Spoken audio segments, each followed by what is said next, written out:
Good evening, everybody. Brian the Grizzly sitting here waiting for the other guys to jump on. So I figured I'd jump on and see how you guys are doing. Talk to chat for a little bit. Talk about any news. Talk about this box office stuff that we're looking at. I mean, you saw Five Nights at Freddy's, right? Everyone saw how much money it made this weekend, knowing that it was playing simultaneously on Peacock. Dude, this is crazy. I don't know. Let's say what's up to the chat real quick though. Dave shows, what up, fam? How's it going? What's up, BD? Said, yo, I got a question until they come in. I want to hear it. Let me hear it. Let's go. What you got? But as I was saying, I can't believe what I when I was watching. Um, Five Nights at Freddy's made so much money. It made 16 million on Sunday, 24 million on Saturday, and another 40 million on Friday, the Thursday, Friday. 80 million domestically? That's nuts. $80 million. So this weekend, Five Nights at Freddy's did 80 million. Taylor Swift did 15.4. Killers of the Flower Moon did 9.3. And let's see, After Death did 5.1. And Exorcist Believer did 3.3. That's nuts. Everybody wanted to go see Five Nights at Freddy's. And it didn't even matter because you could have saw it on Peacock for free. But I can't talk about what I think about it because I know we're gonna do a review about it. But I will say it was not as horrible as everyone said it was going to be. Not to me, at least. All right, Brandon says, first off, I'm halfway through the film. Not really that great. It's not the greatest thing ever, but it's okay. You know, and the fact that people went and paid for it when you can watch it for free, that's crazy. I'm just, dude, this is nuts.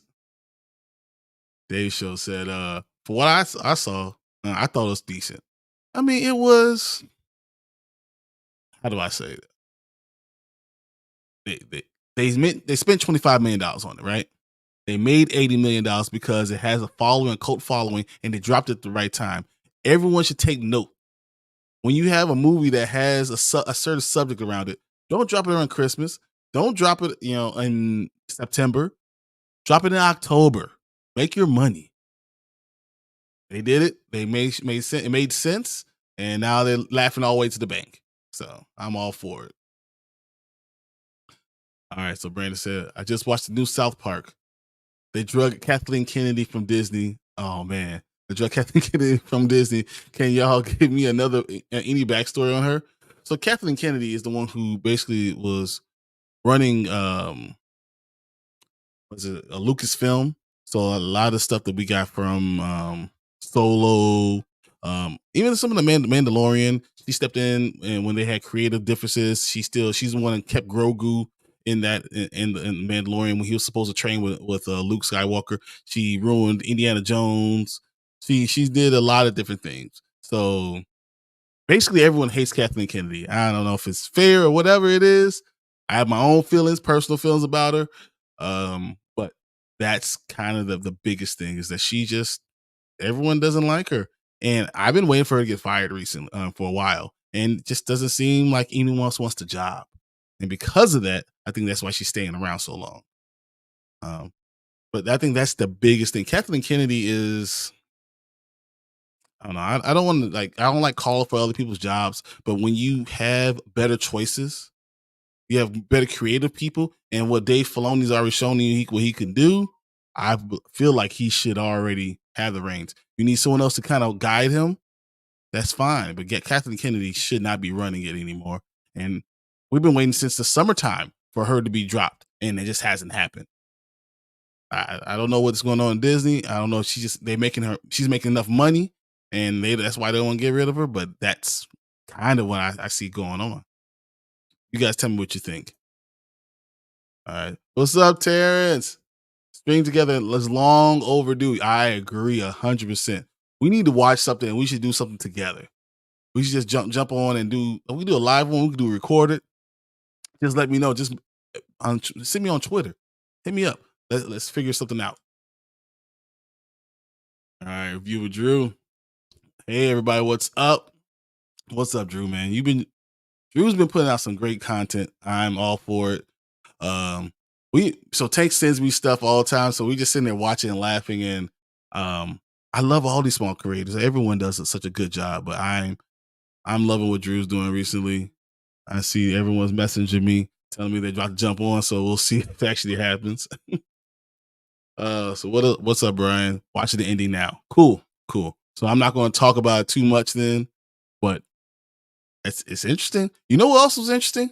Gen V. Gen V was very interesting. I cannot wait for us to talk about it. The things that they've been going towards has been very X-Men-ish. And that's why I really want to discuss with other guys, because it's interesting. It's not just, shock and awe and try to get you in those type of things. It's got some legs behind it. Yes, people's faces blow up and all dicks explode, but it's really got some good information behind it too. And I got respect for it. So I can't wait for us to have that conversation tonight too. So this and Saw X seem to be the hitters for October. Five Nights at Freddy's can you imagine Five Nights at Freddy's overall internationally? I'm gonna pull that up. I'm pretty sure it is over $120 million already for a movie that only cost, nothing. Cost $25 million to make. Let's see, where are we at? Five Nights at Freddy's has made $132.6 million in one weekend. That's crazy. It's going to pass Shazam tonight. The entire run of Shazam is going to pass tonight. And that's what Five Nights at Freddy's is doing, while it's been streaming at Peacock too. So it's not, people have been watching it on Peacock. They didn't go see it in the movie theaters. That's how many eyeballs have gotten on this thing. And it's not this is crazy great movie, but it was the right timing, and it's Halloween, and they knew what they were doing, and they were smart with their marketing. So that's all I really got to say about that. I have no problem with them. So it wasn't that bad as a fan of the game. It was just okay. The story wasn't crazy. It wasn't too much. The first 30 minutes, I got to say, was interesting. I laughed so hard the first 30 minutes. Then got into the story. I can't talk about too much. I know, because Tank's probably gonna be looking at me like, you can't say all this stuff. I'm gonna save it for the review. So I'm gonna wait. But I think it was a fun movie, but not a great movie by any means. But it doesn't have to be great when you come around the right time. So KK was Spielberg's assistant, and Lucas drafted her to run Lucas before or when he sold to Disney. Okay, that makes perfect sense. And then only was his hand chosen person to really to run it the way he wanted it to be run, and to do it the right way, and creatively he did do it. I think they need Filoni to just go ahead and take the reins over. So I'm gonna bring in Brandman Brandon right now, because he has made it. What's up, man? Oh man, what's going on? I'm so sorry. I was so tired after work and everything today. No, you ain't tired after work. So you guys don't understand this, right? So I had to do a orientation for my new restaurant. Brandman this Saturday partied from like 9 a.m. till he passed out. I did He throw a loves Halloween party over here. He does. He loves Halloween. He knows how to do it the right way. He had one of the coolest costumes I've seen. I wish he had it on right now. It was awesome, and he just knows what he's doing. So I give you applaud right here. That was awesome. All the pictures were awesome. I hope you show everybody what you did on Halloween, and I hope did the dry ice work? It did. That's awesome. Awesome. It did. And I had a fog machine for good measure. That's awesome, man. Oh, I'm so mad. All the hours of work, I wasn't able to do it, but it is what it is. Oh no, I get it, man. I get it. So yeah. I can't even spend my daughter's birthday. I'm gonna miss her birthday because of the opening. Oh man, that sucks. I'm sorry. Yeah, but no, it's all right, because I told her that I'm gonna buy her a pony. There you go. Yeah, Brandon said, so we're talking about Kathleen Kennedy on this on what happened to South Park. So he Mhm. said, Brandon says they drug her to hell in the new South Park. Definitely check it out. So they took Kathleen Kennedy, they drug her all the way to hell. Like, come on, man. That's a little bit much for me, but I mean that's South Park for you, right? It's South Park, so. This is what you Mhm. expect. Mhm. So, Brian, I know things would be easier if I had social media. I know it would be, but Tara stays away from that. I totally understand, man. We gotta find a way to still link up because you're hilarious. And I was watching. What was I watching that you guys were on? What's it, Zach? I can't remember what I was just watching. It was like I think it was last weekend. Yeah, we definitely need to link up and figure out some stuff and have a nice stream. I can't wait for that. Mhm. Because Brian jumps on anyone's channel. You want to talk? I'm all for it. I'm all about nerdy talk at any point in time. If Mhm. I'm not working and I'm not sleeping, I'm ready to go. That's sweet. Putin's cat says KK is a bean counter and a manager, but she is not George Lucas by any creative movie or any creative movie maker. Exactly. And the problem is that she likes to do those things. She likes to jump into the creative part of things and touch things that she doesn't need to be touching. Mhm. If she's gonna be middle management, let her be middle management. But you can't be running Lucas Studio like Lucasfilm. You can't because Yeah, you're she ruining these things. Hey, there he is. I think I What's know up? that guy. Oh my god. I'm just gonna catch up on these comments real Yeah. quick. Said Professor, the film fan. Good evening. What's up? what's going on? Terrence says in the boys comics there are a team called G-Men, which is a Mhm. parody of X-Men. I Yeah. read the boys comics and the spinoffs. Hero has some. Yeah, the boys show is on point. Gen V pulls from side stuff. It's also really cool that the comics. You think the boys show was bad? I have a couple of these comics in my. I have to hide them in my collection because I don't want my girls to pull it out and see Yeah. any of this stuff. It's crazy. Yeah. Yeah. There's a few. The boys is like a whole nother level of like madness. I think Oh, yeah. Invincible is up there too. Not anywhere close as crazy as the boys. But Invincible gets into some crazy stuff too. It's not as graphic. Not as graphic. Well, no. Some of the things you but not see people blown up, as but sexually not all graphic. the time. Yeah. Yeah.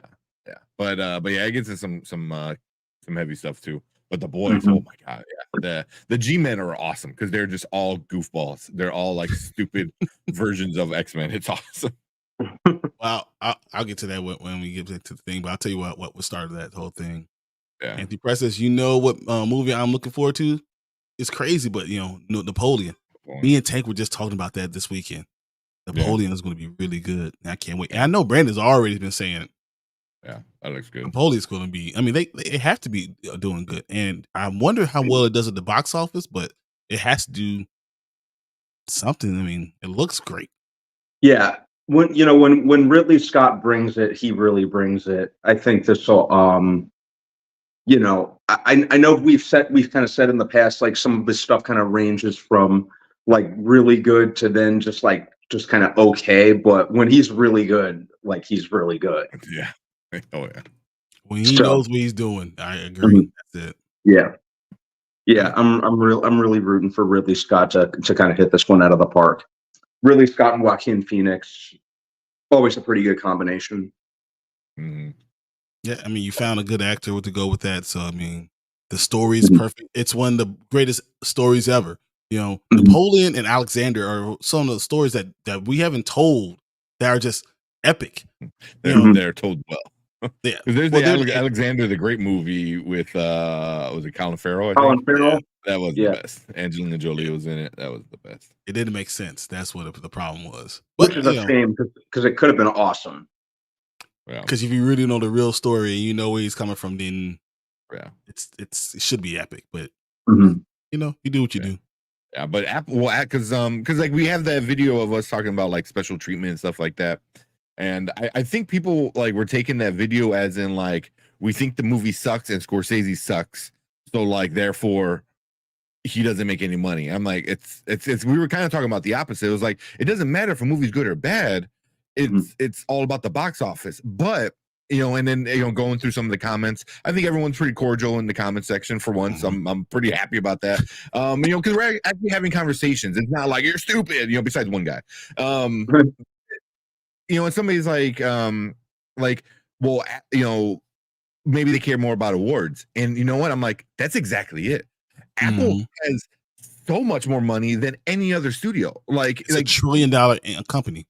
Trillion. Yeah. I mean, it can buy Disney like 4 or 5 times over. You know what I mean? That's how big Apple is. So, but Apple still isn't a player in movie making yet.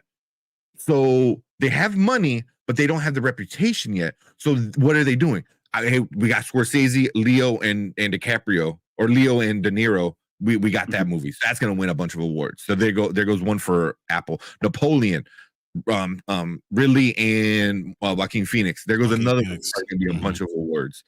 Argyle. Hey, we can go a little goofy too with Matthew Vaughn and a bunch of other big shot actors. So you say Henry Cavill first, then you say everyone else. All right. Well, I'm going director, and but I mean, it is, it's. I mean, Henry Cavill is like the guy in all the news right now. So Apple knows like what they're doing, and right now it seems like they don't give a shit about money. They're like, here's $200 million. We're not going to get any return on this movie, but we're going to get a shit ton of awards, and we're going to become a legit movie studio. And I think that's all they really care about. See, at the moment, at least.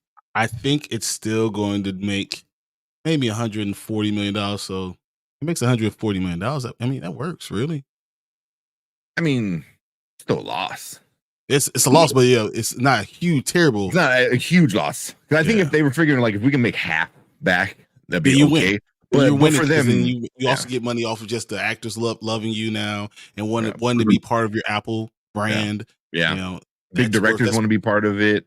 You already got the TV show kind of down pat because they got some awesome TV shows. So now you're supposed to be telling us about Tank. What? You're supposed to be telling us about some shows from Apple too. Because what Severance comes up with. Severance. I don't know if they're pushing it back or not, or I don't know what's going on right now. What's going on? I know one thing they're not pushing back on November 2nd. Invincible. I can't wait to watch that.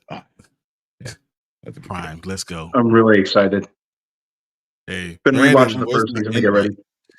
Dude, your invites all the time. If Terrence wants to jump on, you're on. Let's go. I told you I jump on everyone's show. Let's go. We can make our own show. Let's do it. Yeah. Tell Tank though. Hey man, I'm all for it, man. Spread the network. Exactly. I don't have enough days though. Yeah, I know. That's the problem. Terrence says tomorrow I'll dress up as an iconic horror character that's mostly forgotten. I'm dressing up as T-Virus Terrence. Oh man, he's an anti-hero. That's what he is. Mostly. It's an anti-hero. Cleves, what's up, fellas? What's going on? We got Kal-El. Hey, spoiler crew. What's going on? And then Dave Show said, "Hey, Tank." Since you came in, we were talking earlier. All right, chat. What's going on, man? When I was a kid, specifically 7 years old, I saw a man outside my room at the time. I didn't understand it, but it was future me, age 50. Sounds a lot like Loki. Yeah. Kevin says people will not give new films a chance at the box office. If they haven't heard it, they're not going to go. You're 100% right. The marketing has to hit. Mm-hmm. Yeah. And it's hard doing marketing now, right? Because it's still the strike. Yeah. So actors, how can you do it? You can't do a red carpet. Well, tell that to Five Nights at Freddy's, because damn. Right. They said, "Hold my beer. We're gonna put it on Peacock and make $135 million." Well, when we get to that, it'll be like that. Just tells you how many people have Peacock that they're like, oh, it's also. I've been telling people it's on Peacock all day today. They were like, "Really?" Yeah. No one knew. Well. Battle Gagomela. Well, I don't know. I can't spell. It was great. And Rosario had a big jungle bush. Oh, I know what you're talking about. Oh, yes, Miller. Oh, and Yeah. Alexander. Yeah. I remember. I Yeah. forgot she was in there, right? Yep. Yeah. That's the only reason you need to watch it. The Napoleon trailer was so good. I appeared on the battlefield in the ultimate battle of Terrence versus Earth. I guess Earth won. Or was it a draw? It might have been a draw, Terrence. It's probably a draw. Comcast put Five Nights at Freddy's on Peacock to bring in subscribers. People went to go see the movies instead. Yeah. Yeah. Does that sound like the people that were trapped in the box in Loki? They're like, instead of joining you, I'd rather just go ahead and get crushed in this box. Yeah.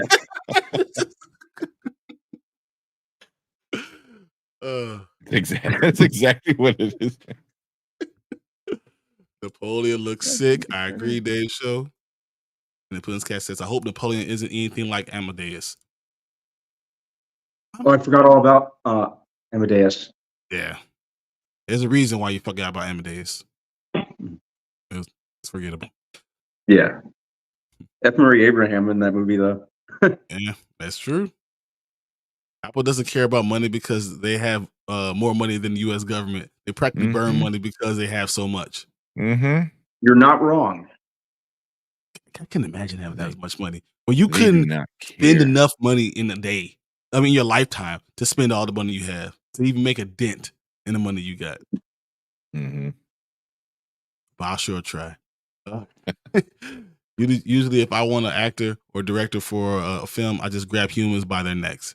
Hey, that's actually how I do things too, and that's how Brandon made his film with Brandon. I saw it. I saw the inside. Wait, they just grabbed each other by the neck?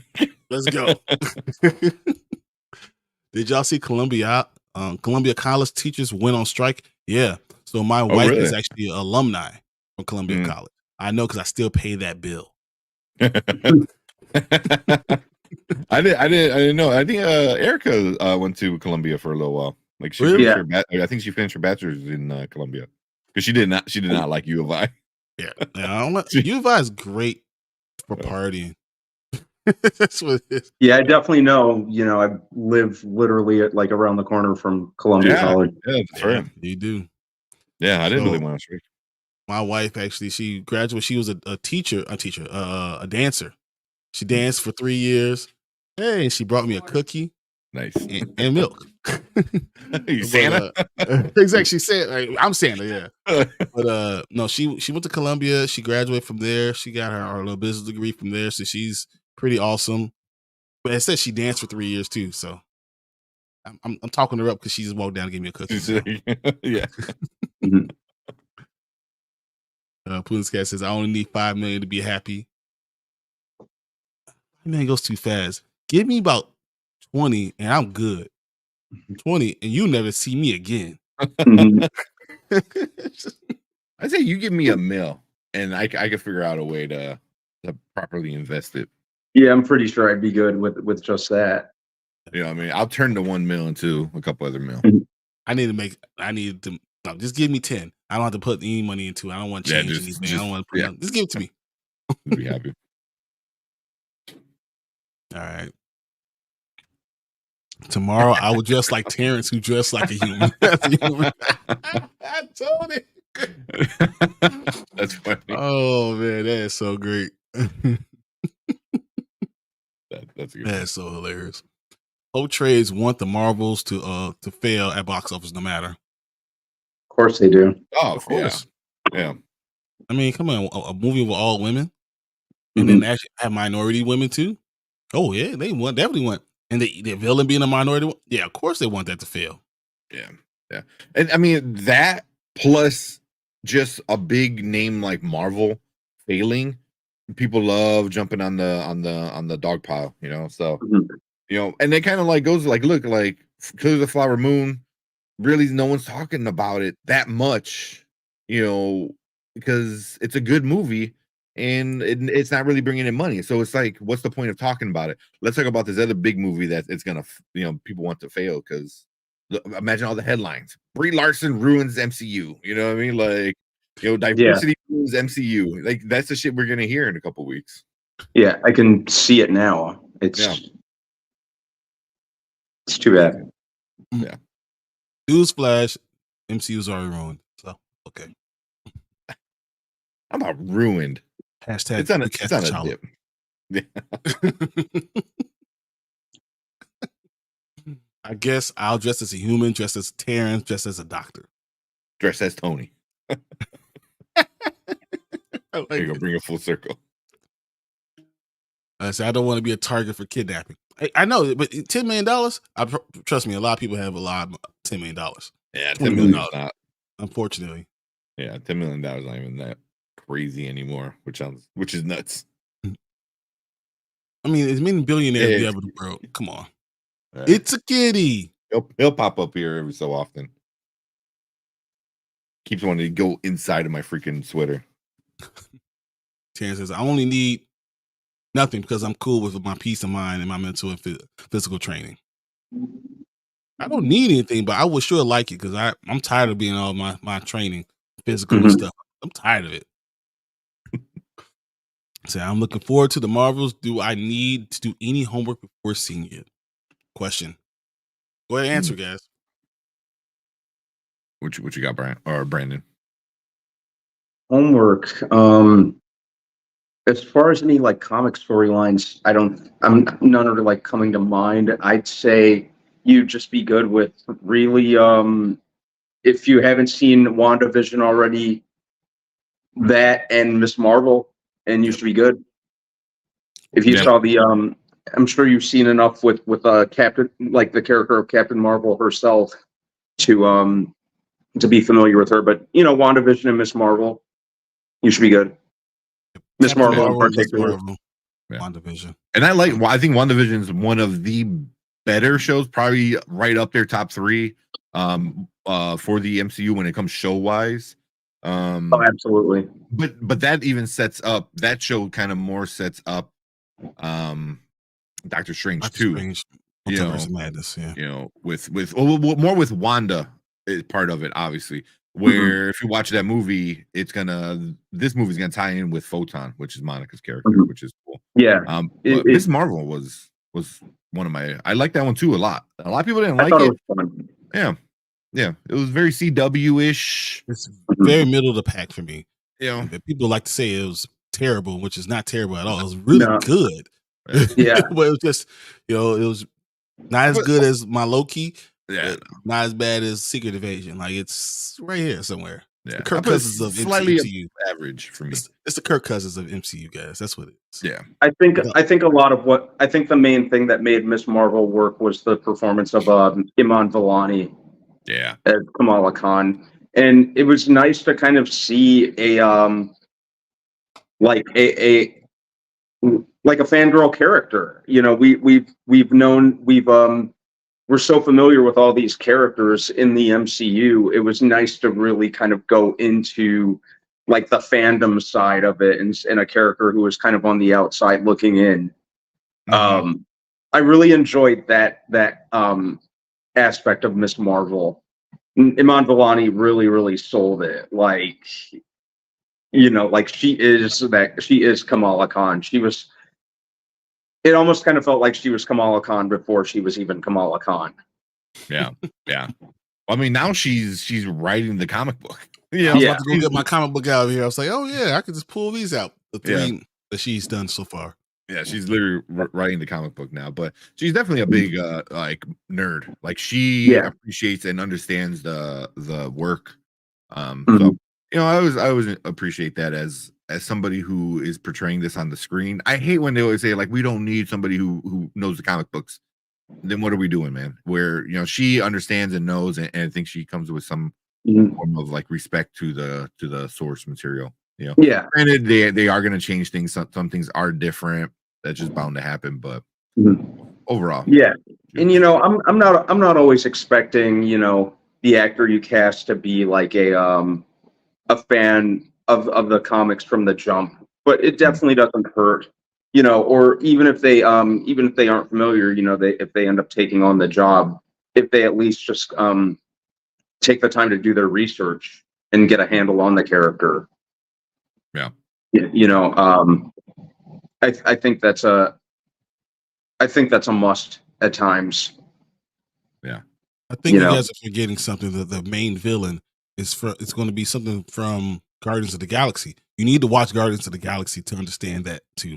So like at least the first one. The first one. I yeah, don't think it. that's the only one I'm talking about. Yeah, Not 2 and 3, but okay. you know, you need to have that because that's what the main villain is going to be, and that's going to be the biggest plot from it. So I think that's something that you probably need to add to those lists to that list. Do you think she's gonna be Ronin's like daughter or somehow related, Sister. or just like a I think she's disciple? sister. Sister, you think? Okay. Let's see that. Yeah. I'm kind of curious to see how she's linked to Ronin. Because he's not he's too full of himself to have a wife or a daughter, a wife or a girlfriend. So I think sister, and then she can have that same fullness of herself, like, you know, and still believe that, you know, everything that he would believe. Yeah. I can see that. All right, we're getting behind on these things real quick. So MCU is already ruined. Let's be real. Captain Marvel, Miss Marvel, WandaVision. Yeah. I don't need to do homework because they changed most of the lore and the relationships in the comics, which were bad. Just watch and turn your brain off. Sometimes, yeah, man. That's exactly what you gotta do. I'm not totally against that either. Yeah. Disney Wish would do better than Pixar Elemental at box office, even if you stop at 500, 600 million at the box office. That's a win for Disney Animation until Inside Out 2 and Mufasa comes out next year. I believe Disney Wish will make $620 million, which is huge. That's decent. I think that's for sure be a win. I think that's the 7th highest grossing movie. Oh, then wow, really? Mm-hmm. Wow. Yeah, I understand. So the number 7 right now is the Little Mermaid. Everyone talked about all the bad stuff about it, but it still made $569 million, almost $570 million. Yep, still rates it in. Yeah. I keep forgetting all about that Mufasa movie coming out next year. Yeah, I don't know. I'm Inside Out 2. Okay, I'm cool with that. Yeah, I'm kind of curious. Mufasa, like, I don't. Why? Yeah, I'm like, why? Yeah. Or if you're gonna do it, don't do it 28 years later. Yeah. I would rather prefer a Scar movie, like kind of what they did with Cruella.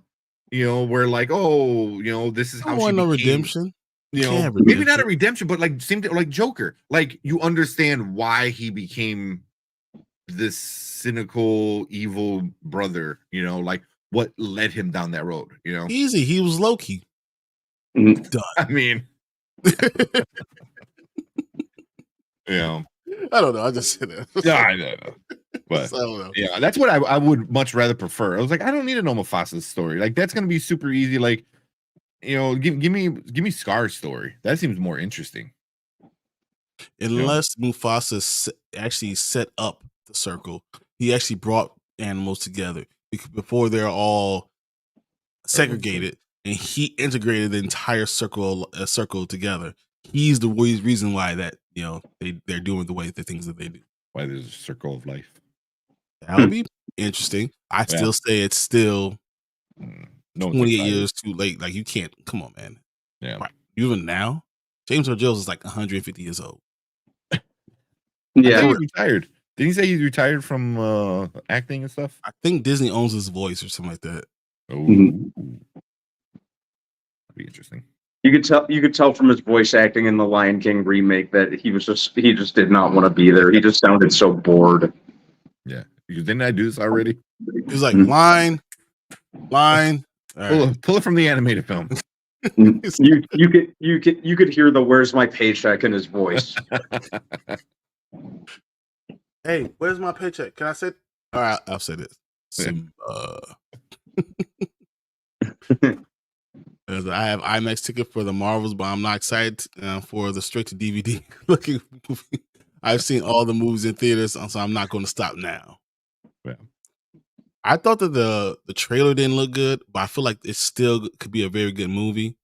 The initial trailer didn't look good, but the ones recently, well, not the last one, but the ones before that looked really good. I think it's a compelling story. I just think they didn't do a good job marketing it the way they needed to. Yeah. I mean, they I think today they released like a clip, like an official clip. That it looked good. It looked good. It looked interesting. I'm like, okay, you know, But that first trailer was kind of like, especially the first trailer compared to other trailers was kind of like, Yeah. But the second trailer was good. Was really good. Yeah. Plus, it's got a really sick Beastie Boys remix. So I don't know if that's enough to save it. We'll see. Yeah, right. The day shows. I will check out Miss Marvel here, but it's a hot take. I really did enjoy WandaVision. WandaVision is polarizing. Yeah. Some people love it because I loved it, but there's other people that just don't like it. I liked it. It was different. I liked it. It was a breath of fresh air from what we were kind of used to from Marvel at that point. Mm-hmm. More psychological. It really went in. It really was like a deep dive into the character of Wanda, which I thought was cool. And I liked the setup because it left me intrigued and wondering what was going on. The first 2 episodes. Yeah. First 3 episodes really was just like, what is going on? Mm-hmm. It was all black and like it turned into Roseanne and it kept turning it like Leave It a Beaver and stuff. Yeah, that was wild. Yeah, it was like a new a new generation of generational sitcom each episode. Yeah. Or every few episodes, because I know the first 2 to 3 were, the black and white, very much I Love Lucy. Mm-hmm.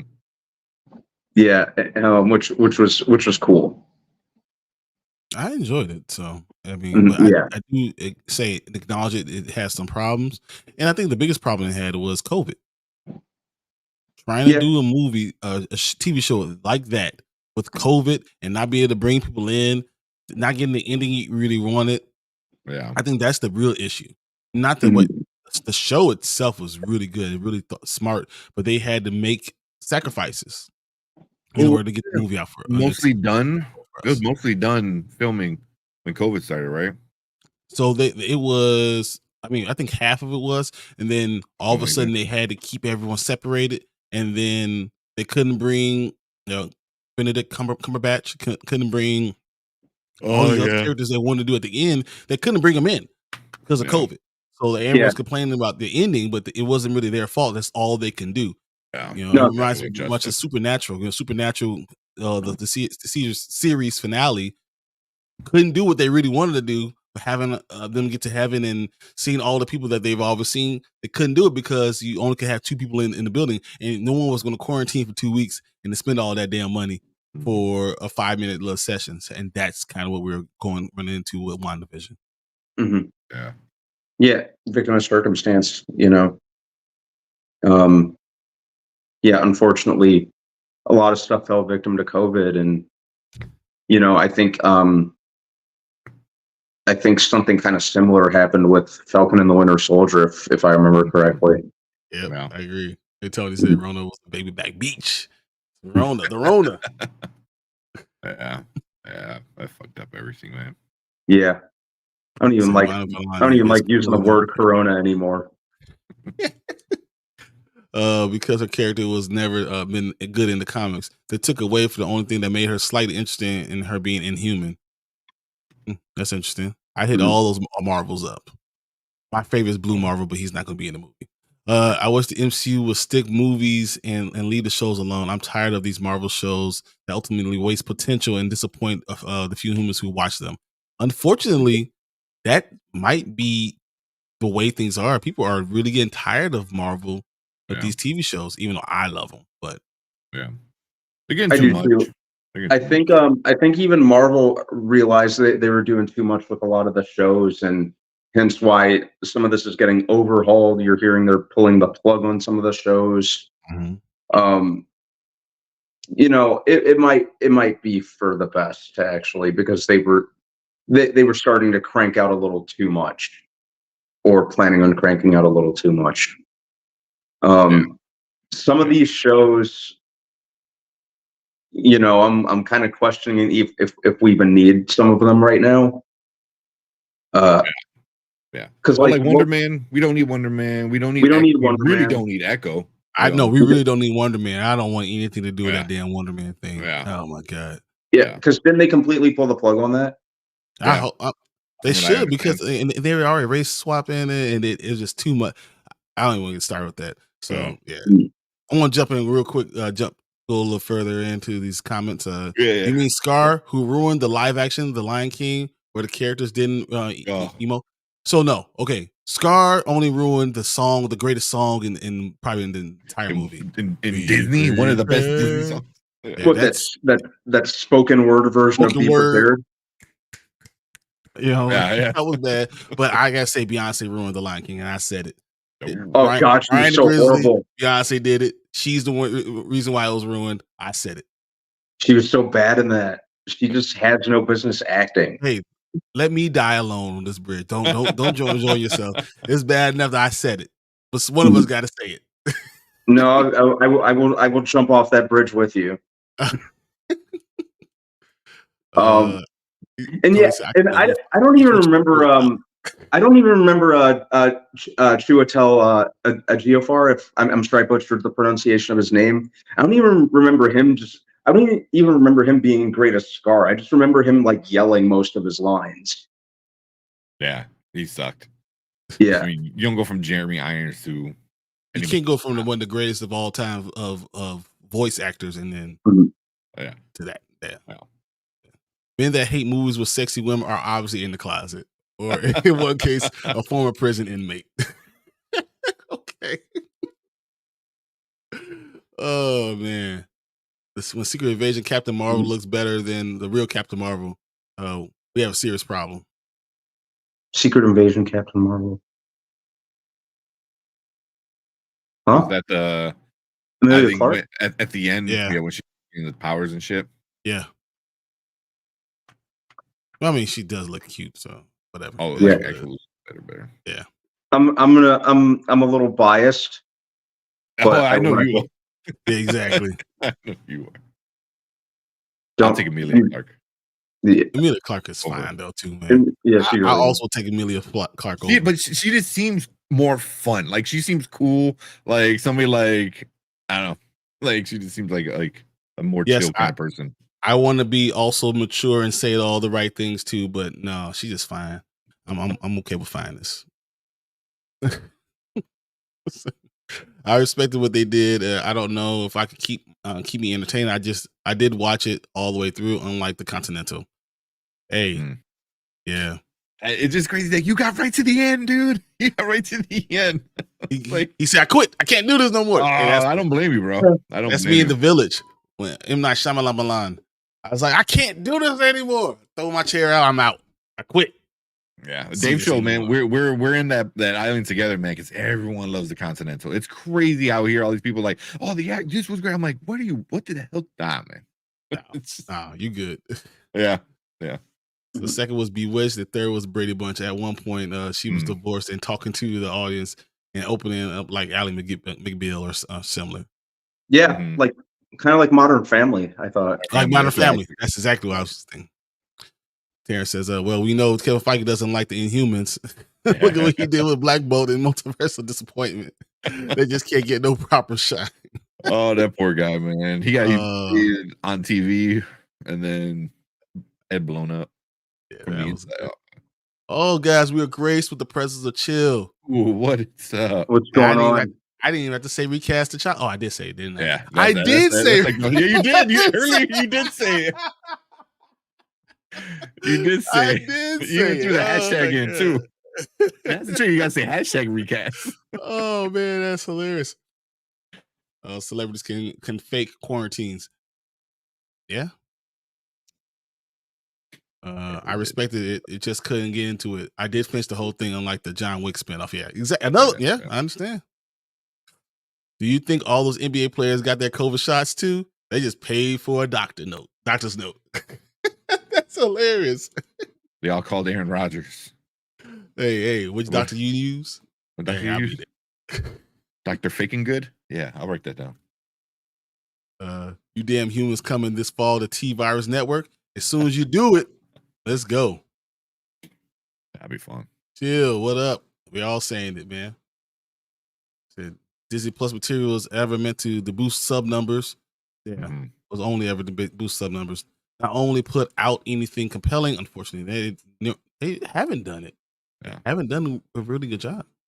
They started off good. Well, I mean, with at least Marvel, but was it American Born Chinese? That was pretty good. That was actually a really good one that not too many people were talking about. But unfortunately, it didn't get a lot of subscriptions and it didn't get a lot of watch.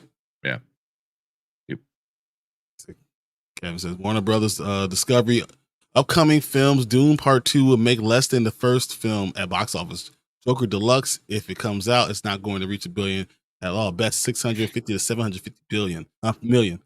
I would be surprised if Doom doesn't make as much money, especially the time that it's coming out. Thought that it's not really competing against anything, but it might be running into the same issue of like all these other things. Like it keeps getting pushed back and back and back, and then and I think a lot of people watched number 1 and didn't like number 1, but I was like, but number 2 is supposed to be epic. This is where it's at. Everything oh my god. Yeah. You think the delay will hurt it? Possibly. I think when we see from Aquaman 2 will tell us more about the delay because it'll be very similar to that. I agree. That's gonna be interesting. He agrees. I definitely a Professor Film fan would. Prepared is the only song from Disney I like, and they ruined it. Disney's trash for that. Dude, I have other problems with the Lion King remake because I believe the story is about a young man finding his voice, understanding where he fits in. I don't think there's anything wrong with that. Where he fits in the life and be able to step into from the shadows into his own spotlight. I think that's very important. It was important for me growing up, understanding that it's okay to be, yourself and still be something good. And that's something that a lot of males need to hear sometimes. And then I hate the fact that they changed the focus of it. It wasn't about that anymore. And that hurt me internally because once again, it's something that helped me grow up. To understand, it helped me find my own place and my own footing, my own voice. And to change that whole narrative was just unnecessary because almost all Disney movies are princess based. Why couldn't we have that one? I don't know. I never paid attention to at least that part in the live action because the live action was just everything was so distracting. Where I stopped caring about the to have a queen. Yeah. So they have a queen to go against Nyla that had nothing to do with the damn story. Yeah. Yeah, that came out of nowhere. Yeah, I forgot about that. Yeah. Like, why would you do that? That's not what the story is about. And it doesn't stay with people that way. Yeah, it hurts. Yeah. It hurts me. I still have unresolved issues with it. I gotta go talk to my dad. Put this cat. Can you feel the love tonight? It's a great song too. But I was 10, so I wasn't really feeling it as much. Didn't know. Speaking of, I got home late and I was getting dinner ready, and Erica put on Lion King 1.5. I forget how much fun that movie is. It's don't get me wrong, it's nowhere as good as the first one, but being a spin-off and being a goofy kind of thing where it's about Timon and Pumbaa and their story during the first story, I thought it was really good. It's really goofy, it's really funny. The stupid Dig a Tunnel song is so fucking catchy. But I really enjoy that one. I forgot, because I always forget. I never put it on, I'm a hater. Anything that's not Lion King 1, I'm a hater. Totally understand. I could totally admit it too, because I know Lion King 2 was awful. Lion King 1.5 was fun. And I could totally acknowledge that. But I'm just such a hater. Anything that's not Lion King 1. Just know thyself. Like Neo from the Matrix. Know thyself. Hater. Dre Mac, what's up? Dre Mac, what's up? Chat and panel. What's up, man? Dude, actually, I was listening to a lot of your stuff. Your Genevieve stuff is really cool. And I'm glad you're here because I really want to talk about Genevieve, especially this episode while you're here. So hopefully you stick around so we can get that done. We got about 7 more minutes before we jump into that. Yeah. And skip around to some of these comments, or just rush through them real quick. Yep, we're gonna do this. Get the likes up, y'all. Yes. Hit that like button. It helps us out a lot. The Continental just let me down. For me, it was the first episode. The rest was nothing. The Continental had one good episode, and that was episode 3. I was just happy when it ended. The I would last say 10 minutes. 3 was the best. Yeah, the last 10 minutes. Last 10 minutes is all I need. Yep. How do you guys feel about the delays for next year? There's gonna be a time, sometime next year, where we are not getting any effing movies at all. Yeah. Like none. You know. So because like nothing's being recorded right now, and nothing's being recorded for the last couple months. So it's like we're gonna go through a stretch where like all we get is like movies from Japan and stuff like that. So pretty much. Yeah, I think that's Disney Plus time to shine. It really is. It really is. Start putting out like, hey, remember this movie? Remember that movie? Open up the vault. Yeah, it's Boosie's time. I saw what he said. I gotta get this. I saw that one too. I was on Twitter and got the recast tingle. It's so funny because it literally happened that way. I said it, and then 3 minutes later, I looked down the comments. I'm like, wow, you came here right at time, right on time. Everyone thinks that's hilarious. That chill, you got chill, man. A former Surgeon General say, them Bears got stomped. Thanks, man. Thanks to Kyle. Appreciate it. He just comes in here. That's tomorrow. Tomorrow you hear my things. Oh my god, I can't, dude. All weekend during that game, I'm like, I can't wait till Tuesday so we can just stomp on everybody. Oh my god, I cannot wait to talk to everyone about that. The Bajent truthers too. And it's not even Bajent because Bajent knows who he is. He's a good guy. He's cool. It's everyone who wants him in. I almost woke up my baby when he threw that fucking flag. I'm like, that is this. It was the stupidest. Why would you do that? It's like second in inches. Tomorrow. Tomorrow's gonna be a fun episode, man. I am gonna complain. All right, so KE in episode 7 deserves an Emmy. Dude, we'll talk about that very soon. Oh my god, I cannot. Less than 5 minutes, guys. We're getting through. Yeah. That's longer. Dropping Brock Lesnar size logs in the toilet.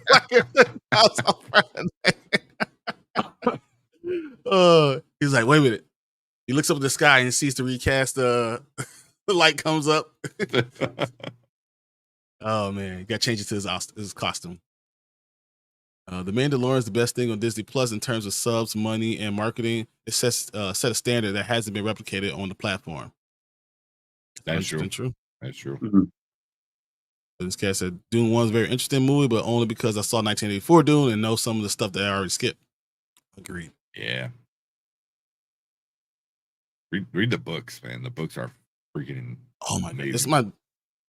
It's some of the best. Even the comic book stuff that's been coming out, so good. I haven't got into any of the comic books yet, man. I figured I was gonna wait till they're in a little indie. House of Harkness. Yeah. House of Harkness, that's the one. Yeah. Patrick Stewart holding a plug. Long live Duke Leto. Patrick Stewart was in such old. He was in Excalibur. I think that was like one of the first things he was ever in, like as an actor. He was Excalibur, and then he was in Dune. That dude's in everything. I love Patrick Stewart, so it doesn't matter. He could be in anything. Patrick Stewart's the man. He is. Sir Patrick Stewart. There you go. I don't care any humans say Dune Part 1 was a masterpiece. I can explain it every detail in 10 hours. Go tell Anzo that. Exactly. Anzo be like, no. I can't wait to see that. That would be a great argument. Yeah. Kept far, far away and will not let my Lion King for favorite Disney movie to be tainted. My Lion King. So yes, Lion King should not be tainted. It should not be done. They should leave it alone because it's a masterpiece. It's perfect in every way. And you guys know, I already told you why I say that, but it is what it is. Yeah. I regret watching the live action. And then one day I was like, oh, let me check it out. Let's see what the big, huss is about. And I regret it. I've seen the play multiple times. Saw New York and Chicago. And when the live action came out, I had high hopes for it, that they was going to continue the story and just give us a live action view of it. And I was going to be cool with it, But when they changed the story up, I was ready to. I was going to burn the building down. I think by that point I was starting to feel pretty jaded with the live action Disney remakes. So when I saw the trailer, I'm like, I don't remember being that impressed. No, it wasn't. It was not. You're right.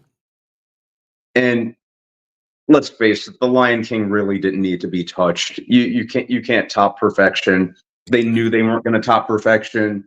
There's a very specific reason they put that they put the live action remake out on the 25th anniversary of the original. They created a tube. They drop money in it, and they try to grab it all.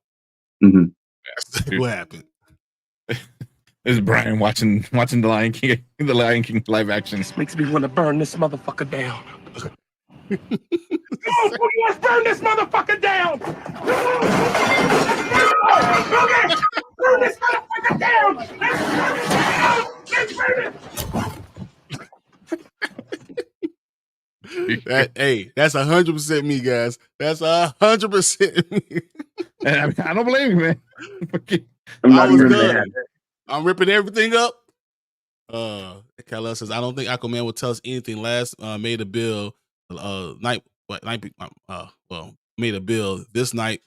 Might be a success, not knowing truly how much Gunn's going to take over is going to hurt this film. Yes, but if it still makes good money, so let's say Aquaman 2 makes $700 million, then that tells me that Dune 2 is going to make a big money. Yeah, and people, word of mouth is going to help Dune 2 a lot. I honestly believe that. Mm-hmm. So they almost completely skipped over the purpose of Spice. They did almost forget to be. But Spice also was so interesting because you saw it both in Star Wars and in Dune. But in Dune it has way more importance. But I think they're gonna show why it's so important in this upcoming one. You know what I mean? Yeah. I think they're being very careful, and then they're going to blow the lid off in here of it in this one. Yeah. I don't care how much Spice they're going to skip over. I'm talking about the film is structure. Dune Part 1 is a rare part of movie making. All right, I'm going to skip through a lot this fast. They kept insisting 2 different species of animals were gay. Lion King 1.5 put me into a coma. I was so bored. It's so bad. What? Trades want DC Comics to have a win promote or not. Aquaman: The Lost Kingdom is going to bomb the box office. Re-release Songs of the South. Okay, you want to see me? Hey, play that video again. I will burn all this motherfucker down.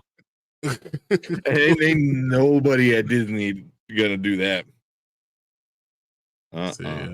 Terrence must go, but y'all humans will require my presence. I'll be around. All right, man. All right, Terrence. Man. Thanks, man, for jumping in. Thank you. Captain America: New World box office total prediction is between 950 to $1 billion, and they're changing the ending, and the ending's supposed to be really important. Really? And he's gonna redo the Avengers Initiative. He's gonna restart it. It has to. I think Kevin Feige's back, man. So go ahead, Brandon. Sorry. No, I was saying I pretty much pictured something like that happening anyway. That's what they released. Yeah. I think Kevin Feige's back. He's like, all right, I'm back in charge, motherfuckers, not Chapek. And he's like firing people. He goes, you filmed half of the show? Burn it. It sucks. Get that shit out of here. He goes, Echo, fuck you. Go Echo in a cave. You're fired. It's like, I think he's back and he's starting to crack the crack the whip and being real big on it. I hope so. Yeah. We need it. So the Mufasa prequel, give me Lion King 3. Nah, bro. If you want to see that, go watch The Lion Guard. All right, T, we saw you say you out. So Deadpool 3 will make $1 billion. Yes, it will. Deadpool 3 will make $1.5 billion. Yeah, that's gonna make bank. Yeah. Heck yeah.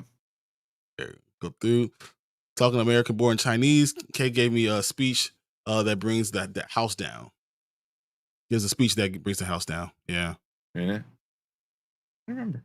This is, can we give RIP to Matthew Perry? I was looking through this. I was going to get through all this stuff, and that was the next thing I was going to say real quick. But yeah, Matthew Perry, man, drowning, in a hot tub. I mean, they don't know exactly what's going to happen, what happened, but I know no matter what, you're too young to be gone. I'm sad. I feel sorry for his family. Feel sorry for all the friends, and the millions and millions of people that love Friends. I mean, Mhm. from syndication. I mean, it goes forever. People, I wake up, go upstairs right now. My wife's probably watching Friends right now. Yeah, I Hate mean, there's like the younger audience right now are getting into it, Yeah. you know, Mhm. and they're they're loving it. So yeah, Hey, Yeah, it's, the man is yeah. here. Zach, what's up? what? Yeah, I was really caught off guard by that news the other night, and just it's too bad. 54 is way too young to go, and Yeah, yeah, I know he was no stranger to his own demons, and hmm He said he was it's just 18 months he was sobriety. mhm. oh really? Yeah, Yeah. Damn, yeah, it's just too bad. yeah, it does suck. Yeah. It's one of those horrible things. Yeah, and then real quick, Zach, I know I was watching you on Kenny's channel the other day. I know we gotta hang out again, man. We'll have you up on that channel. Guys, I want to say this. There's nothing wrong with us and Zach. I love Zach. Zach hasn't been here because he's been on everybody else's channel. He's doing his best me, not being on his own channel. He's doing everyone else's channel, but somehow he won't come home. Zach, come home. Come on. Come home. You know where it's supposed to be. This is supposed to be 4 squares right here. Come home. Then live actually like make $1 billion. Yeah, I sent a score of 88 with the audience, and people liked it. Yes, but wrong. I have no problem with it. I don't know if people liked it. People went to go see it. Yeah, I think the Beehive came and went to go see it. Yeah. Oh yeah, Yep. That's what comes in. I mean, you can see Taylor Swift. I mean, your girls in the movie, they're gonna watch it, good or bad. It is what it is. Yep. So, I'll be right back. I need a glass of Doom. water. I'm gonna be right back. All right, hopefully by the time you're done, we back. We on Gen V. I need to All right. watch Doom so I could do Doom Part 2. I was never able to finish Doom Part 1 due to reasons. Watch it, man. Get 4K, sit back and just enjoy it, man. It's beautiful. It really is. I was bought a new 4K player today. Lucky man. I need to buy one. Was I dreaming or did I see Good Burger too? Yes. Why and what for? For what? No one asked for that. I'd rather see Dude, Where's My Car too. Dude, Where's My Car? No, man. Good movie, actually. I'm okay. I'd rather see Good too, man. I was a huge Keenan and Kel fan. I was a huge All That fan in the early 90s. I don't know. I don't think it's gonna be good. Don't get me wrong. It's not gonna be a great movie. Good Burger wasn't good, so who cares? But it was fun. It was fun. It was goofy. time.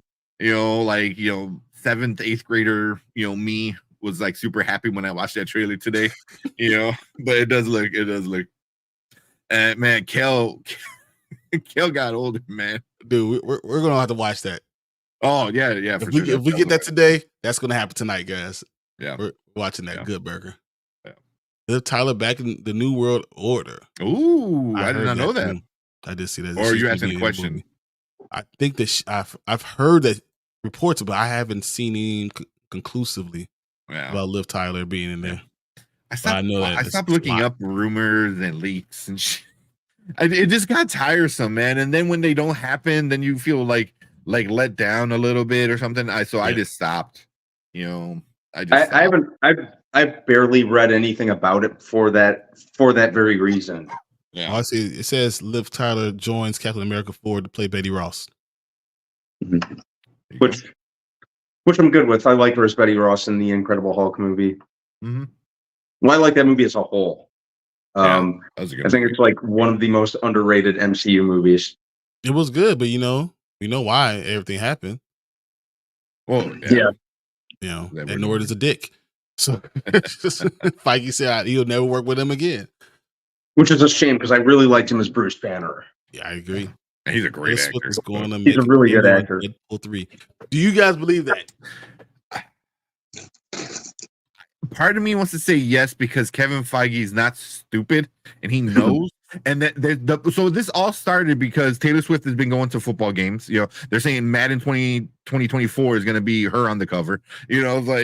Like she's been like, have you seen the photoshops? They're fucking awesome. Like, oh my god. But she was in a box with Ryan Reynolds, with Wolverine, Hugh Jackman, and the director.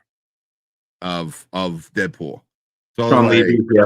Sean Levy, yeah. So I was like, you weren't not just Ryan Reynolds, because like I get it, his wife is kind of famous and they might know each other, but then everyone else from there, I don't know.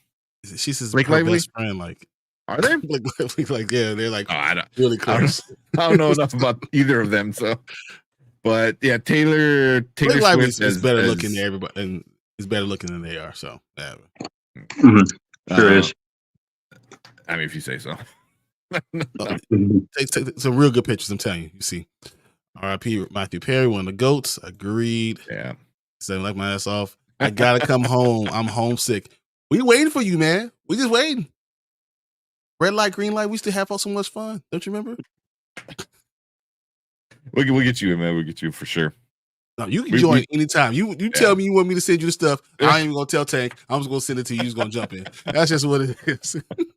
Well, we've been like, I know I was talking to Brian about, we've been slacking with like collabing with other people. We started the month off kind of good, and then everything got busy. You were busy, I got busy, everyone else started getting busy, and it was just like, damn. I only opened 2 restaurants and they did about $2 billion in sales. Yeah, 90 hours a week. Yeah, I was still here every night. I know you were. The Tea Hive. I agreed. Tea Hive. Out of the Friends cast, Matthew was the most watchable. Yeah, had most watchable films. He was the only one that had anything afterwards. Really?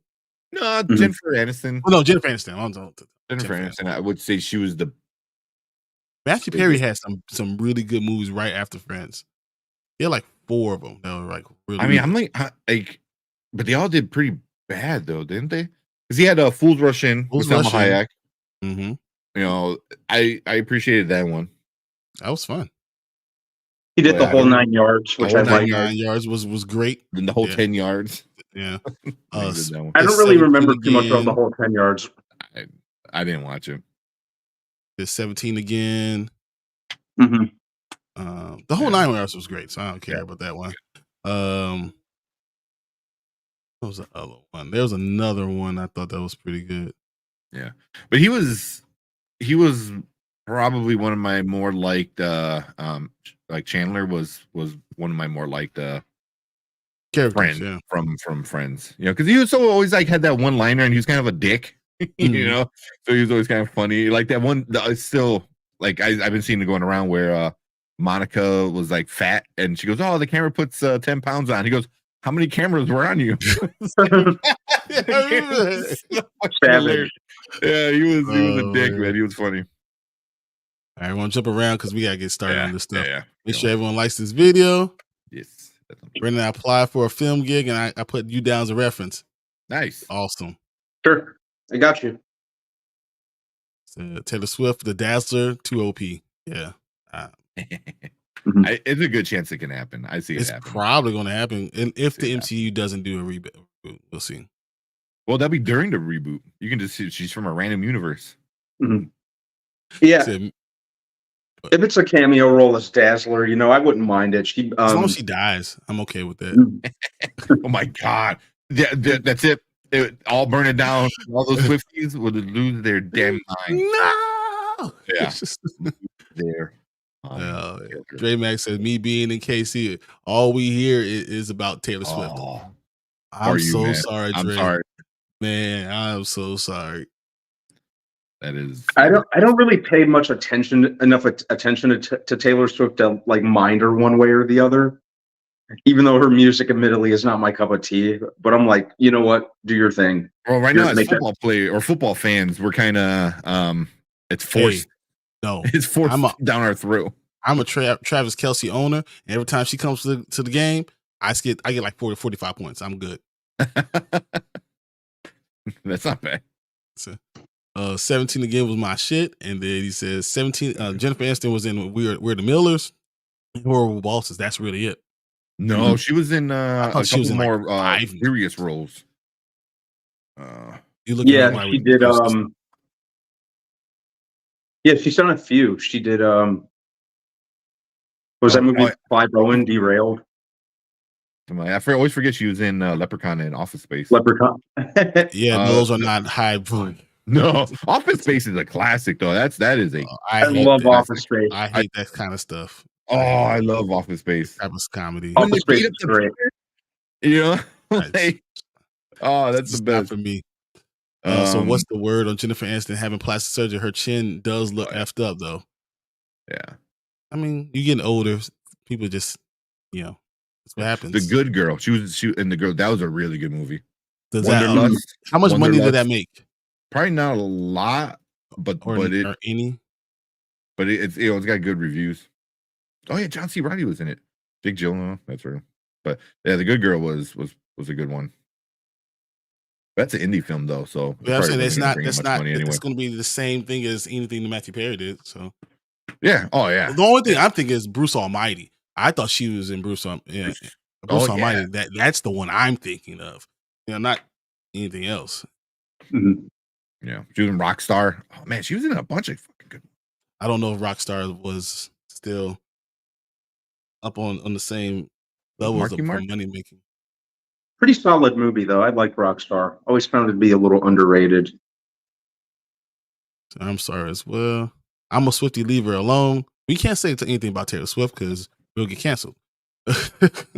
Ready to say he's feeling 23. Say what? He's feeling 23. I'm assuming that's Swift's lyric. Oh no, that's too much for Taylor Swift for me. 16. If Taylor Swift dated a black guy, that shit would be talked about for years straight. Yeah, but I don't know any black guy that dates Taylor Swift. So this is. Oh, and then how many albums will she make out of it? She'll do a rap album, and then that's when the whole world will just implode. Here goes. You got the fuck. Bruce Almighty, Along Came Polly, and just go with it. Let's go. And those are not much better than the things that Matthew Perry did too. Mhm. So they're similar. I just think she's on TV shows is better. So I liked him in the Ron Clark story in 2006. I do remember that. The Ron Clark story. I know which one you're talking about. I haven't seen it though. Matthew Perry has some good films. Yeah, Jennifer has some good films also. Wasn't there Waiting? She was in Waiting with Ryan Reynolds. Was she in Waiting? I remember her being in Waiting. I don't know if she was in Waiting. I said, no, that was Anna Faris. Yeah, Anna Faris was in it. But no, when you look at their filmography, I guess it's not that much different, really. Nah, I would still give it to Jennifer Aniston. I think she had. You guys like Jennifer Aniston, but I don't. I think she made better movies. Because like Full Rush. I don't think any of this stuff. It wasn't a good movie. I liked it. Yeah, it's just like it wasn't a good movie. It was a funny kind of movie. Especially if like you like his Hispanic kind of. Bulls Rush like in. Oh, that was. And then him having to go back to America. I thought that was fine. I thought that was a really good one. I said the Ron Clark story was good. 17 again, the whole 9 yards. Oh, 9 yards was good. Yeah. 9 yards was a good one. Yeah. I like 17 again. Almost Heroes. I mean, he gets just as many. Derailed was fucking awesome. So I don't know. My point is still, yes. Miss him. Sad that it happened. But yeah. Yeah. I think he should have gotten better roles. Sure. Mm-hmm. I told you, do you remember the side by side with Ice Spice? Oh yeah, that's why I said no black guy. That's what I said. Ooh, oh Swift? yeah, no. Yeah, Swift. Yeah. Okay. No, this is the one that won me over. Marley and Me. Oh, broke my heart. I couldn't even imagine watching the damn Marley and Me. Yeah. Oh man. Hey, look, Anzo must have heard you guys talk his name up. What's up, man? T's gone. He can't. I know T's cares is going right now. So, all right, guys, that was great. I love. Oh, the Bounty Hunter was fun too. I will say that. Yeah, but we got to get started. Oh, when's the breakup too? Breakup was great. The breakup, yeah, that was great. So I enjoyed that too. But we need to get started on our review. Are we doing Friday Night at Freddy's or Gen V first? I think Gen V, but you tell me. Yeah, we can do Gen V first. We can do Gen V first. All right. I think it should be a little shorter. I'm going to do this and make Tank take over the show from here, and you will do Gen V. All right. Let's talk Gen V.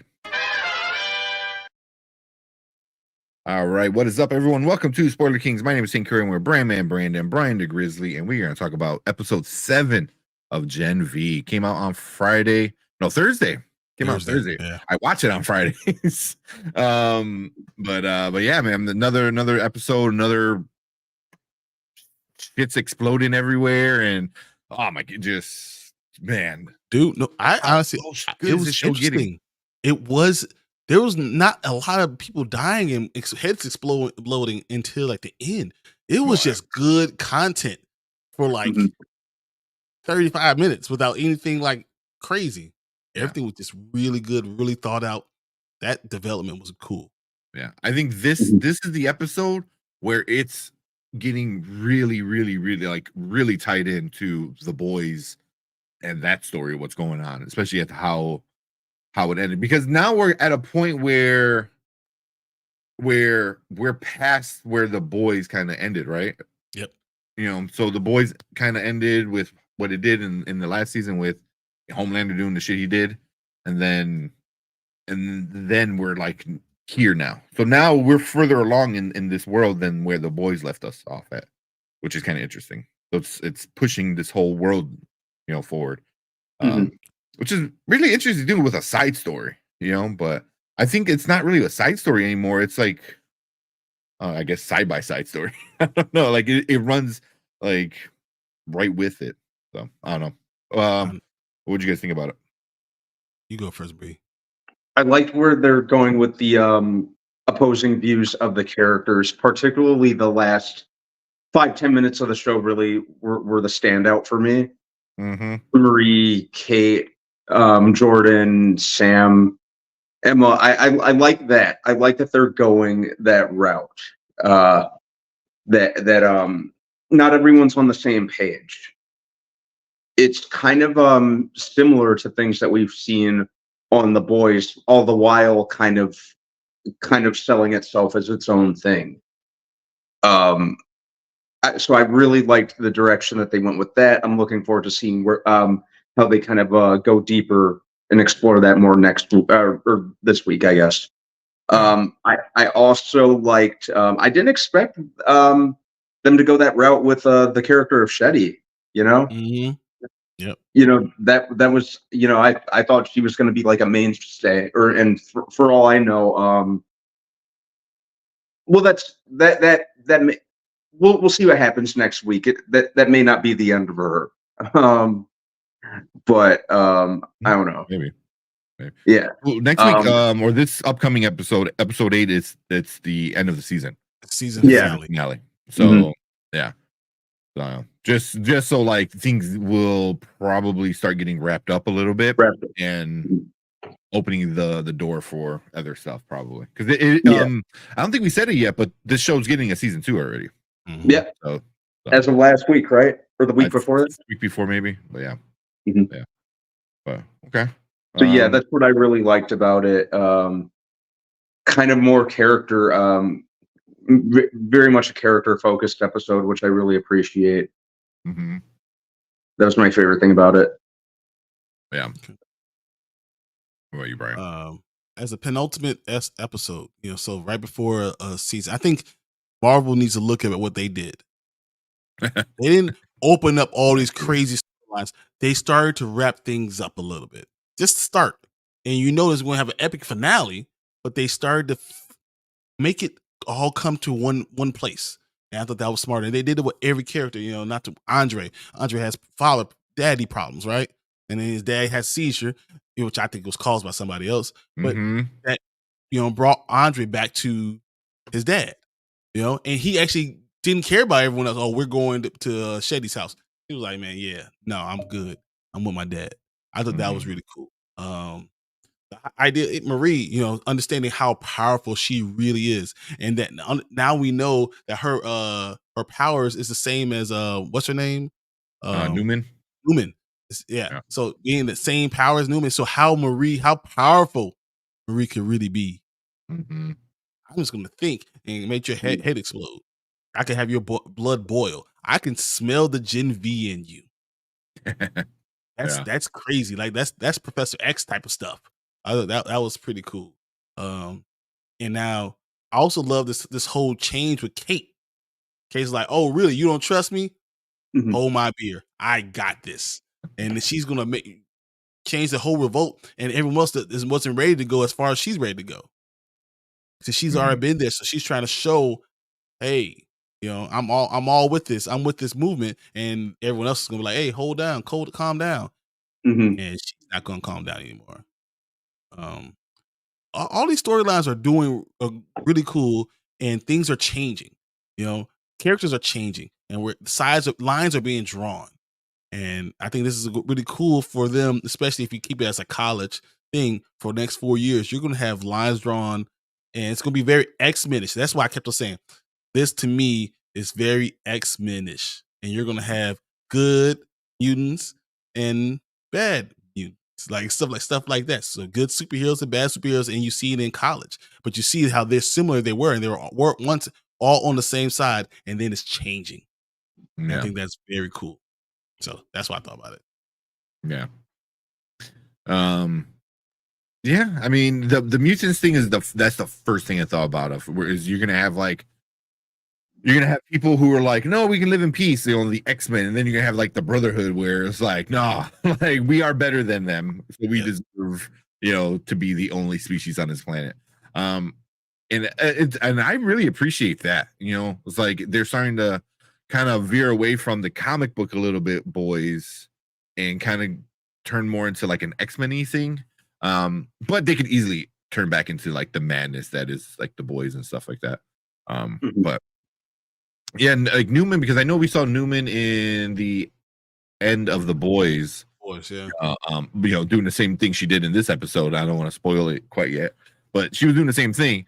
But yeah, like you said, I thought that was the best thing that we got was like they directly took this character and connected it to this other character in the show, where like they have the same power. So now you're like, oh shit, how strong is Marie? Yeah. Like she could do that. And then they talk about her being in the first black female in the 7 and how powerful you could be from that. I think that changed her from being all gun ho about one thing to say, oh, maybe I would stay in school. Yep. maybe. But I mean, is Marie, can she take down Homelander? You know what I mean? Like she can make his head explode. Yeah.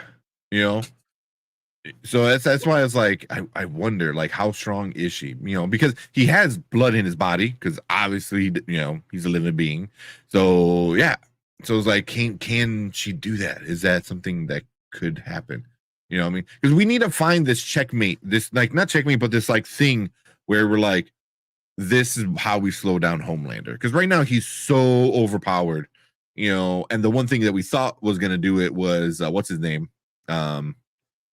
Soldier Boy, and then we saw Golden Boy, and he blew himself up. Yeah. Is it Marie? Is it Marie? Or is it Sam? I don't think it's gonna be Sam. Sam's going on the other side. Problems. Yeah. No, but he's going on the other side. And he's on the gonna Homelander side. He's going to follow Kate, and that's going to be very interesting. Yeah, and that's going to make them even more dangerous, right? Yeah. But yeah, they seem like they're more on the we support Homelander kind of shit. Like oh, we're superheroes, we can do whatever the hell we want. I was like, damn, that's scary. That's a scary thing to think of, especially with his powers. Yeah. And his mental state is like, dude is messed up in the head, so but yeah, it's I'm really curious to see how this ends, how it ends and what's gonna happen. Because that virus now, what's going on with the virus? It's like, because obviously Newman is not gonna handle it. No, I think she's because it killed her. It can kill her, yeah. But it also, if she can find a way to tweak it to kind of do what it was supposed to do and like control, she's not gonna get rid of it, but she might use it as like something to kill everyone out of the 7, smoke out. The tower of Vault Tower. Yeah. So it's gonna be put the people that she wants to put in there, and that's why she's telling Marie, That's what she might put Emma. Like, I mean, they're Jordan. Like those people can replace those, the people, and Yeah. she can have the people she wants there. Yeah. So I'm kind of curious to see how this all plays together. Because the boys season is coming March or February? Yeah, February, March. think so. It's early 2024. Yeah. So however this ends, it's going to be directly picked up in the next season of the boys. So it's kind of interesting. So I'm appreciating like everything they're doing. It's just like Brandon said, it's all character right now, and especially this episode was like we didn't need to have the crazy superpowers, even though they showed it when all the kids were like losing their minds in the auditorium, getting all worked up. But yeah, it was more about the characters, about like who they think they can trust. You know what I mean? And they're slowly finding out that they can't trust anybody, and now they can't even trust their own friends. So now like, what do you do? I think they're also learning what's most important to them.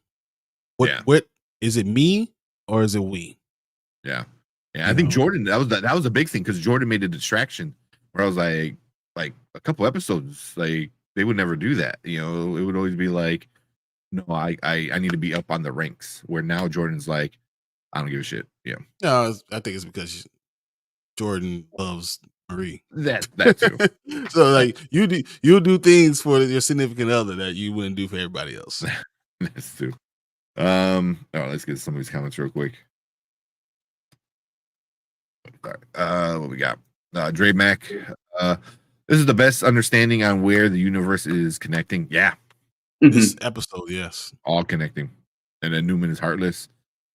Newman has a plan. And I think she's like any other superhero. Like, I don't like, without being a superhero. That's her. That's the biggest power about her power. Like hiding it. No one knows who she is, so she can be like she's a human while still maintaining her powers. Yeah. Well, that's why I was like, all these people with powers though majority of them are heartless. Especially the ones with power. She might not have power as in like the same sense as Homelander has power. But she has power politically, and she's using that with her actual powers. She can't do that too, but I don't think she could kill Homelander, but she can really mess him up. Yeah. I wonder if she could, like give him a tumor or some shit. I mean, I don't know, man. Like secretly do something, but the thing is, like, usually soups have something in them that could keep them alive. Counter. Yeah, no matter what. Well, we'll see. Based on my theory, I believe this is all faked by Kat. Ooh, and she's the real main antagonist of the show. That'll be interesting. So no, when Brandon said, "I don't know if Shetty's really gone," yeah, I agree with him 100%. I think Kate literally, like she manipulated everyone to thinking that's what happened. That's what she said. Because remember, Kate said all you have to do is one more push. And right after that happened, that's when everyone said, she said, come to Shetty's house and all this stuff. She's pretending. So now she can kind of go away and, and do her thing underground without anyone chasing after her. Yeah. So everyone thinks she killed someone, but she didn't really kill him. I think that's what Brandon was saying. Is that what you're saying? That's what I was getting at. Yeah. Yeah. Exactly what I was getting at. So. That would be crazy if it's all one big manipulation by Kate. I wouldn't rule it out. Mm-hmm. That would be so trippy if it is. Would that be Kate still working with Shetty then? Because Shetty would kind of still control her. So she didn't kill Shetty. She just entered their minds and they made them think that's what happened. Yeah. And then she starts this revolt, and then Shetty does something to end it. That would be interesting. If you're right, B, that would be a really cool ending to this season. I like that. Yeah, I like that.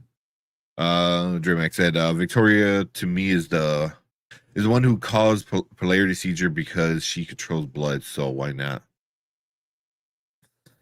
She could. I'm trying to think, where was she during that? She had to be there, right? Because that was the same stage, right? Mm-hmm. So she had to be right there behind the scenes kind of thing. But maybe, possibly. That'd be interesting though. I felt bad for him though. I felt bad, and then he's in the hospital. Everything's getting crushed, and the freaking Andre's trying to hold everything together. Yeah, that's really really good. That kind of reminded me of Logan, where Professor X is dying and going crazy.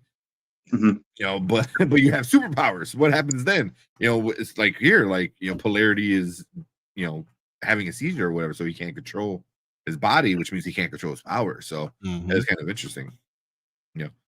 So yes, he control his blood. Yeah. And I don't know if Marie could beat Homelander because Newman is terrified of him.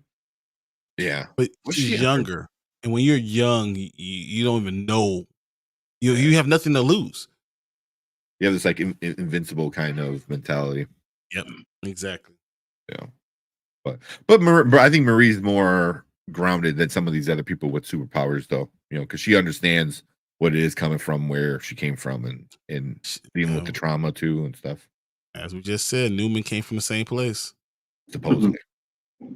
I think she did. That makes sense. Yeah. Tony, so what are you saying, Tony? Marie being so young in her powers, if she gets scared enough, she could kill him instantly. Just I think she has the powers too. Yeah. But right now, like messing around with somebody like Homelander, I get why Newman would be afraid of it. Because what if you can't do it and you try to? You're dead. At that point, if you can't kill him and you try to kill him, you're dead. You might as well just kill yourself because there's no way. They said Jordan is like Queen Maeve, so that'd be a trade-off in that department. I can see that. They have the secondary character. Yeah. Who's trying to fit in, but also is trying to be a good person. Stuff, yeah. And then Newman is fine.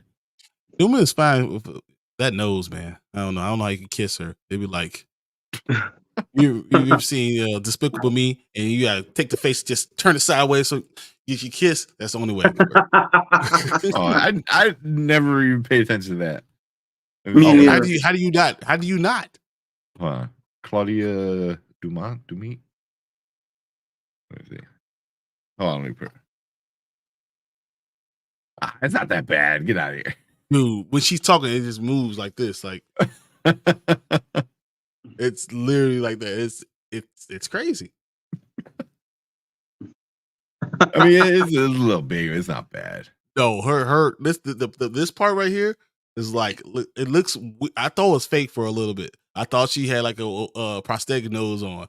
I thought it was like, no, that can't. Honestly, be real. I hadn't even paid attention to it. I didn't think it was real. I was like, no. They're punking me. Where's Ashton? She was in Call of Duty? Anyway, speaks Farah from Call of Duty Modern Warfare. Yeah, it's not that bad. I've seen. No, it is. You need to watch it in the show, and it's really look. Now that I said it, you will come in next week. Like, man, you right. Yes, it's. I'm telling you, takes up all the looks, and she's fine. That's fine. I'm just telling you. Let's see. All right, let's move on. Remember, she trained by Stan Edgar and knows how to manipulate soup, so she will train Marie. That's exactly. And manipulate her. Use her to manipulate the situation too. Wow. Yeah.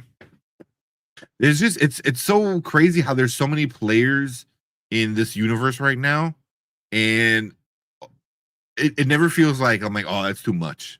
Like they all kind of get their own little jab in at Homelander basically and becoming in charge and stuff, and it never feels like it's overwhelming.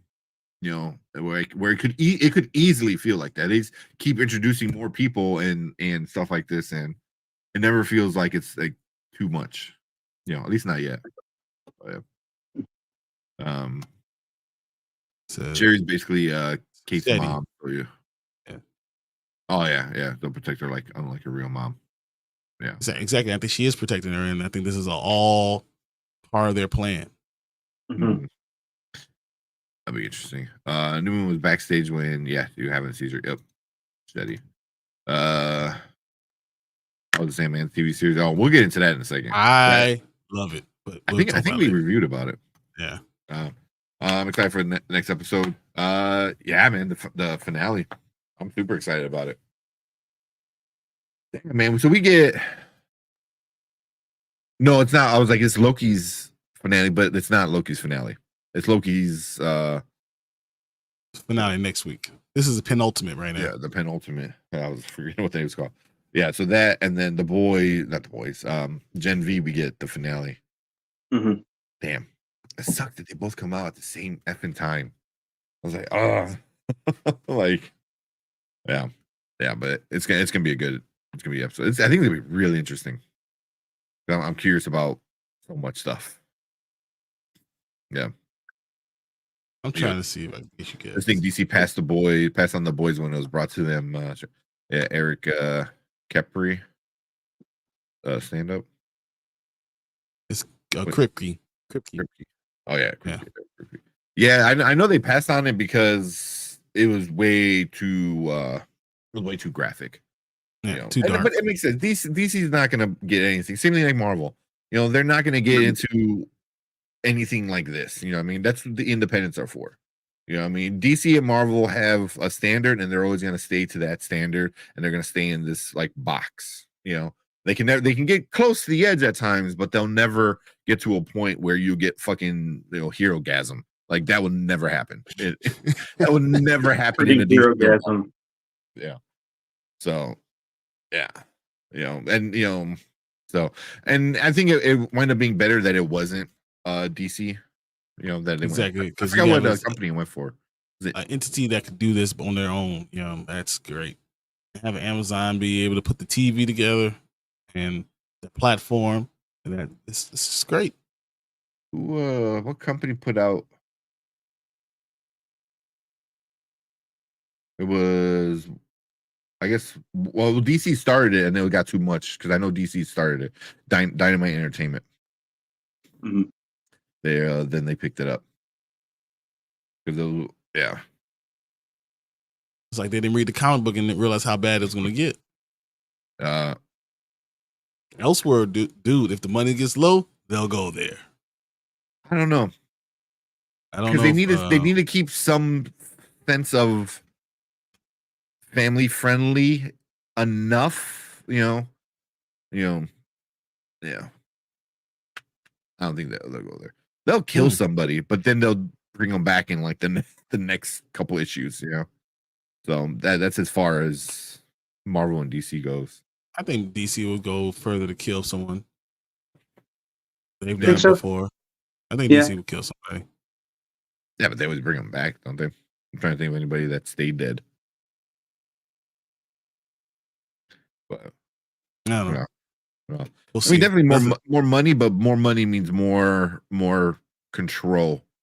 That they want. You have darker characters, and I mean, not really, because as Kal-El just said, Blade. Yeah.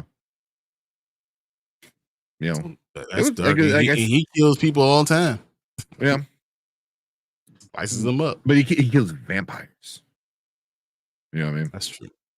So that's how they're able to get away with. And he saves babies. Coochie. I mean, think of it like back in the old like animated the 80s into 90s cartoons. I mean, there were certain things that they weren't able to do because they wanted to market it. So like you couldn't kill somebody, you had to kill an alien, or you had to kill a robot or something like that. So Blade killed vampires. Green Lantern's girlfriend is still in that fridge. Oh man. Yep. Yeah, they got dark with it, man. And I have that issue. He opens up that fridge, shoots in that fridge. That's a trope now. His girlfriend in the fridge. Like that's a term that they use to describe that kind of stuff. Deadpool 2 did it. Where you kill off the girlfriend, and that's the main character's driving thing. And it's called, fridging the girlfriend, or I think it was like fridging the girlfriend or fridging something or fridging. Well, at least Vanessa came back. Yep. He's rewinded it all. Yeah. Oh he yeah, rewinded yeah, it all. yeah. That's right. At the end. Yeah. So who's the Punisher kill Tank? Bad guys. He doesn't kill. He kills people. He kills everybody. Those are regular people.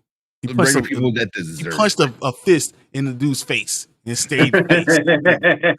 Yeah, fist face. Like yeah. That's why I said they go to the edge. There's a limit, and they get close at times. They get really, really close, but I don't think they're never going to get to the point where it's going to be something like The Boys. You know? Answer. Regular people. Yeah, that's who he kills. Yeah. So, all right, let's wrap this up. Yeah, let's wrap this up. Anything else, guys? Anything you want to see? You know, I know we kind of hit on it a little bit, but anything else?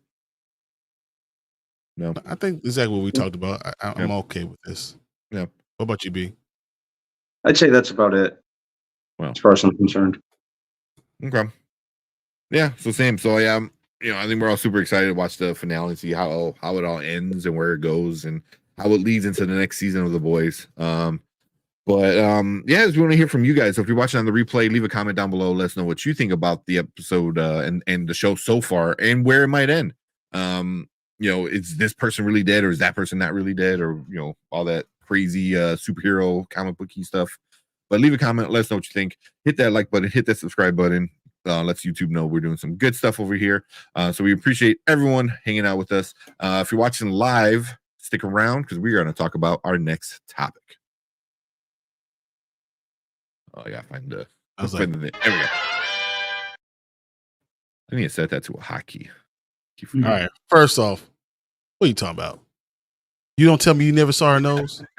You never saw her. I never paid much. Honestly, man, I never paid much mind to her nose. Wow. I never paid much mind to her nose. Yeah, that's the first thing I saw. Like it's 25% of her face. But you know, like who am I to talk? I have a fairly big nose. So I'm black. I have a big nose. What you talking about? Yeah. I got a big wide nose. That's fine. That's why I can say about it. That's why I can say something about it. But y'all I never paid her nose much mind. Yeah, I really. Okay. All right. I never really looked at it. Okay. All right. That's funny. Me. Hey, she's fine still. I'm fine with it. Hey, I got a big nose too. And fineness doesn't well, I noticed it. I'm not gonna sit there and say like, oh, that doesn't happen. It didn't she doesn't have a big nose. I know she has a big nose. It's fine. Mm-hmm. Never paid her nose much mind. That's funny. That's funny. Oh, it's something first thing I noticed is what it was, but you know. Wasn't she like she's still fine. Was she the model or was that somebody else? Or no, what or forgot what fuck, man. I'm getting them all like confused now. But yeah. I mean that one was that was a pretty like crazy picture. But I'm like the ones that popped up were all like photoshops probably and stuff like that. So oh my god. Oh yeah. I wasn't ready for that. You know, rose you up on her. No. That's why I couldn't do it. I was done. I was done. Oh my god. Get out of here. Oh man, you got me. Oh wow. I saw that. I couldn't stop. I couldn't stop. What I miss? No, we just finished Gen V. Talking about Gen V. We're gonna probably talk about let's just jump right into Friday Night at Freddy's. Five Nights at Freddy's. Yeah. Cool. You got a synopsis up real quick? Pulling it up as we speak. By the time we get to it, got you. Okay. All right. Let's talk about FNAF. FNAF. All right. Oh, wait. Let me take down that comment. Hold on. You can do it. Yeah. All right, what's up, everyone? Welcome to Spoiler Kings. My name is St. Kramer, Brandman Brandon, Brian the Grizzly, and we are going to talk about and review Five Nights at Freddy's. Just came out on the weekend. We're going to talk about those box office numbers. Also came out on Peacock. So if you want to go watch it, you can go watch it right now. and stream it. But Who knew? yeah, Obviously, not 135 million people worldwide. Yeah. But yeah. So we're gonna talk about that. We're gonna get into our ratings. We're gonna get into some of the goods, some of the bads, our likes and dislikes, all that good stuff. But before we get started, Brian, you want to let us know what the story was about? Sure. Pretty simple. A troubled security guard begins working at Freddy's Fazbear's Pizzeria. While spending his first night on the job, he realizes the late shift at Freddy's won't be so easy to make it through. Pretty simple. Yep. Yeah. I mean, if you ever played the game or ever know about the game and stuff like that, you kind of know what the movie is going to be about. So yeah. So yep. So we'll get into some of the good before we get into some of the bad. Brandon, what did you like about this movie? I like that the movie very much knows what it is. I think that's probably my number one. It very much knows what it is and really leans into that. I liked the animatronics as well. Some of the soundtrack was pretty good too. It's got Matthew Lillard, who always brings it in everything that he's in, no matter how big or small the role. I thought Josh Hutcherson played his part pretty well also. I'd say those were my main things that really kind of grabbed me about it. Yeah. Okay. What about you, Brian? The first 30 minutes of the movie was hilarious. I was laughing so much because it was so campy. It was so silly. I was laughing. And then it followed the formula, and I knew that's what they had to do because it's a short movie.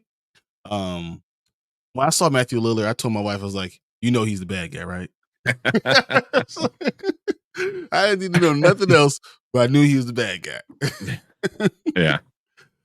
Josh Hutcherson, ever since I've seen Future Man, everything he does, I think of him as Future Man. It's Futterman. So every time I see him, and I think that was good casting. He was hilarious, and I enjoyed it. It was just a fun time. I didn't take it seriously. I watched it on Peacock. I didn't go see it in the movie theater. I'll be honest with you guys. And you know why? Because I didn't think it was going to be that great. I didn't want to pay money for it.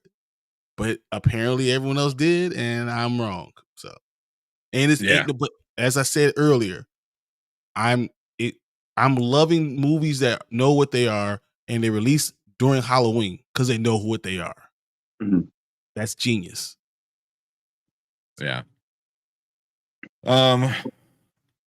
Oh my God. What did I like? I thought the graphics were pretty good. I thought the animatronics looked not bad. It was a fun movie, when it came down to the action and stuff like that. Brandon said, Josh Hutcherson was good, Matthew Lillard was good. Elizabeth Leo. I thought she was kind of good. Seeing a few YouTubers in there was pretty awesome. I don't know a lot of those guys were, but a few of them, I'm like, hey, I know that YouTuber. So, but yeah, it was what I kind of expected more or less, with it, but it was, I don't know. I'm trying to think of like the good stuff that I like. You didn't like this at all, huh? Because No, it was fun. I wouldn't. I had even say no it was problem. So. I think it was. I mean, it was following the same stuff. You knew the stupid stuff that was going on. You saw what was happening with all the kids, and then I saw the animatronics, and it gives you that showbiz feel. Everyone, we're all old enough to be in showbiz and Chuck E. Cheese and understand that, and you understand Ghost and understood how the dreams were working. I understood all the stuff, and I thought that was a pretty good connection, and it was fine for a movie that spent $20 million. Yeah. I don't know. Well, here, let's get into some of the bad stuff. That's what you're waiting, Brandon. Yeah. I mean, it was a funniest movie, but yeah. Even though I wasn't expecting Shawshank Redemption, it was the plot was very underwhelming, I thought. The plot was it's Um, Halloween, let's watch a movie. that's true. And like I said, I'm easy to please during Halloween, but I think I was just kind of underwhelmed by it anyway. Mm. It just it was something that we've seen quite a few times, with the trouble protagonist, and just kind of it felt like at times it was very much going through the motions. Mm. And it was very, very predictable in that regard. Like we said, we all saw Matthew Lillard being the main villain, probably from the jump. Yeah. As soon as I was like, hey, is Matthew Lillard? Oh, I know he is. Yeah. I'd say the movie. I'd say that was my biggest thing. Like at times, it kind of even though I'm very easy to please during Halloween, it kind of had trouble kind of holding my interest. And there were times when I found myself picking up my phone or looking at my watch. It just didn't really 100% grab me at times. And I just think it was kind of generic to the point of blandness on and off here and there. I was never really like, holy crap. I never really had like any holy crap moments or whoa moments that I was hoping to get from Five Nights at Freddy's. Like some of the kills were kind of fun when you were able to see them, or kind of kind of pick up on what was going on. But I just say it didn't really like grab me throughout. Yeah. Yeah. Okay. What about you, Brian? It wasn't scary. There was not a jump scare. There was not any type of scare at all. Like I don't consider it a scary movie, honestly, because nothing about it was scary to me. Like, and I hate scary movies, right? Even I couldn't. Nothing about it even almost scared me. Like nothing. Like even when the animatronics were moving real fast, I was like, yeah, okay, whatever. Yeah. I was like, okay, why is anyone trying to do something to him? Like, move out the way. I'll break you. Like something. Like that little thing. I'm not gonna let you eat me. The little ball. I would have broke him in half. It'll be like meatball. Like. Yeah. All right, done. Yeah, but nothing scared me about it. It was funny. It was camp. That's what I said. Campy is that type of movie. It's making fun of itself and knew what it was. It wasn't trying to be a scary movie, and it wasn't. But it came through during the right time, and that's what made it all this money. But it's I think my biggest negative is it's not even a little bit scary. Nothing. Yeah. Yeah, same. It wasn't scary at all. And especially coming from the video game, you expect jump scares. I was coming into it, I'm like, I'm gonna be jump scared like every 10 minutes, man. Like, and I not once was I not any jump scares. Yeah, which was super disappointing. And I know Brian, you said it was campy. I wouldn't even put it in the campy, because campy needs to be like over the top, silly, goofy, and this like animatronics are moving, and they made a fucking fort.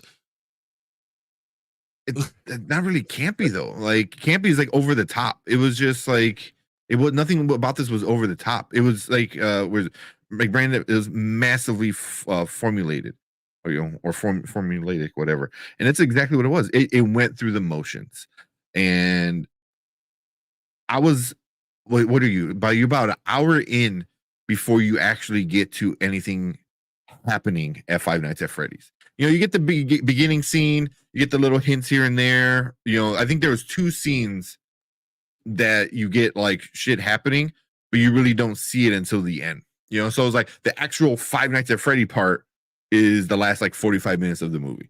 Because the rest of the movie is just Mike and Max, mental problems. Mike and Abby having that relationship, and Mike and having and then his brother. Yeah, the brother. I mean, that's what it was. It was like, I'm like, all right, I mean, it's super. You already knew who the bad guy was, and you already knew it's gonna be connected to, Mike, Vanessa. Once they brought in Vanessa, I'm like, okay, she's obviously connected to it. Is one of the animatronics her sibling? That's Or exactly what I thought. that's what I thought it was gonna be. So, but nothing was like surprising, and it was just like it just went through the motions, and I felt like it just had these creatures on screen, because they knew it was a big IP and they knew people were going to come and watch it. You know what I mean? And I feel They like definitely knew because they were right. Yeah, but I'm like, if you want to see a good Five Nights at Freddy, watch the one with Nick Cage. What was it? Willy's Wonderland. Yeah, Willy's Wonderland. That's a better version of Five Nights at Freddy than this movie is. Definitely is. Yeah, I think we're misunderstanding what they made the movie for. Yeah, they made the movie for people who like the video game and just like, oh look, I know that bear, and kids to be able to go see this movie, because there's not a 12-year-old in the world that would have been scared about anything that was going on. So you can have everyone from. I mean, this is a real PG-13 movie. Not like all the other ones should be PG-13. They should be R. This is a real PG-13 movie, and that's some blood in there, and that's it. Yeah, they're not showing anything crazy. I mean, somebody's face was mangled up a little bit, but even then it was just bloody. It wasn't like the face was off. Anything crazy. The Nick Cage Five Nights at Freddy was way better. It really was. I love that movie. I didn't think I would, but that's campy. That's a campy movie because it's so over the top. It's so stupid. Nick Cage not saying like 2 words in the entire movie, like was all. But yeah, this one. It was made for the fans, 100%, 100% made for the fans. So, but and the fans turned around and gave them what they needed to give. Yeah, and sometimes it's important for you to understand marketing and understand what you're doing. I mean, you're doing it for, and that was smart. And they're going to walk out of this movie out this weekend, and they're going to make $180 million. Yeah, from the beginning, from Thursday to Halloween, it's gonna be $180 million worldwide. Yeah, it's a $20 million movie. It's gonna make so much money. So, and a lot of, like you said, a lot of these kids are gonna want to go see it. This is how the Taylor Swift concert movie is for all these like teenage young women and stuff like that. This is the version for 12-year-olds. You know what I mean? Like. It really is. It's like, hey, I want to go see my video game character that I love on screen. And I feel bad because you really don't get it until the very end. The last like 40 minutes, I would say. I mean, it's only an hour and 50. Yeah, that's almost half the movie. Yeah, you're an hour in before you actually get to like any killing. Like it dragged. I'm at the beginning. I wound up watching on my phone a lot. I was playing like football game while I was watching it, and I was like, but it killed at the beginning. It killed Max and killed her boyfriend in the middle, and then it did all the other killing at the end. I mean, but all that was wasn't good, but it wasn't that great. But there was killing in it. I also agree with you. It wasn't that great, but it was fine. It was fun. It was fun. It was for a 12-year-old. 12-year-old me would have been like, cool. It was like watching. It was like watching Are You Afraid of the Dark? No. Are You Afraid of the Dark was scarier. It's better, yeah. Yeah. Better. I don't know. It's better just because this was meant for. But at least it was scary. Yeah. This wasn't scary at all. Taylor Swift, but for the 12-year-old, the video game 12-year-olds, the gamer 12-year-olds. That's what this is. It's made for a specific audience, and they're gonna go see it. Because of course they're gonna go see it. I mean, I don't blame them. I don't blame them. 12-year-olds, because if 12-year-olds is not $135 million. No, but your 2 12-year-olds that needs to go, and both of them team up on a parent. You're gonna go. Yeah, but now you got an extra ticket. That's Paw Patrol. Exactly. That will only get you $40 million. It's also great marketing because it came out during Halloween. Yeah. Halloween weekend, and that's what we're missing. That point. Yeah, it was ingenious You ain't gotta make a good movie. I don't need Martin Scorsese making this damn movie. I don't need any of that. Just give me a random thing during Halloween, market it well. That's what we get. When was the first Five Nights at Freddy's came out? First one came out in 2014. So 9 years ago it came out. So yeah, you gotta figure all those 9-year-olds then, how old are they? So I'm sure there's a lot of younger adults. 2014, yeah. So there's a lot of younger adults who work probably like summer jobs or weekend jobs that are gonna go see it because they grew up on this game. First Five Nights at Freddy's came out in the 80s. Yeah. Maybe of kind of thinking, but the first Five Nights at Freddy's, the one that everyone talks about, but I've been saying like this thing was. I mean, it's a concept. Like when I go through comments, it was Chucky. It was Chuck E. Cheese meets Chucky. And that's what it is. So Wasn't that because the Five Nights at Freddy's I thought was based on like a cartoon, and then they made a scary version of it, and in late. I think it was based on Chuck E. Cheese, and then they made it scary. I thought it was something that it was like a cartoon that had a big bear, and then they took that thing and made it into like a Chuck E. Cheese type of thing, making it a scary movie. Yeah, I don't know. I mean, that's the lore in the thing, in the actual universe of it was like it was made in the 80s and got stuck. No, but I think it was. I gotta look it up. I don't know. I have no basis still on. Yeah. Well, I mean, Toxic. I think he played it too. I think he said or something before. So he's saying 2014. Yeah, my car is 2014. There you go. So mine too, actually. Yeah. So yeah. I mean, if you were 9 when you're 2014, 9 years later, you're 18. You probably have some kind of money, so a lot of those people want to go see it too. So there's a lot of young adults that probably want to go see it as well. Where's Draymac? Draymac said my 12-year-old made me play made me pay movie prices to go see it when I pay for Peacock. Yeah, made you go pay for the movie price, and that's what a lot of it is too. Is like they want to see it on the big screen. So, and that's exactly who it was made for. Exactly who it was made for. But, all right, hold on. What you got? Is that real? An animated musical comedy drama film directed by blah blah blah blah blah blah. The big ass bear.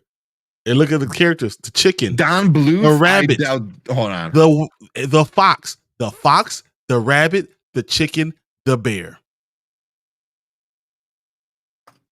1987.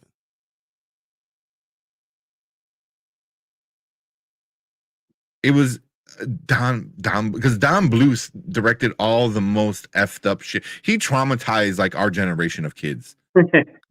Like Don Bluth made like Secret of Nim. Yeah. Like literally somebody killed somebody in that. It was like legit with a gun, like right in his face. Kills him. Yeah, you're right. Yeah, all dogs go to heaven, which is oh my god, all dogs goes to. The film tells the story of 5 animatronics who are capable of feeling human emotions as they reflect on their past lives, look after each other in their own pizzeria soon to be shut down. Boom. It's literally about this movie. I told you. I think it's fake. I think it's fake. Here, I wouldn't be surprised. You might be right. I think it's fake.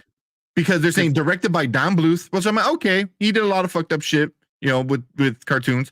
Francis Ford Coppola, which Miyazaki released this. That was like, you're talking. No, you're right. There's no way. Miyazaki, who's the like all Studio Ghibli, which he would never do anything like this. I think he's saying John Goodman was Freddy, Nathan Lane, Jodie Benson, Michael J. Fox was Foxy. This is fake. Yeah, let me look at this. This is fake. That has to be Dennis Leary. No way. There's no way. John Goodman is with Steve Perry. That Burt Reynolds. See, I have a whole different list of different things. This is fake. That's awesome. Yeah. Yeah. See, Mama Bear. Yeah, Five Nights at Freddy was inspired by deletions at Chuck E. Cheese in the 90s. That's what I thought. I always heard it was Chuck E. Cheese. You know, that messed up. I mean, Chuck E. Cheese was super scary back in the day.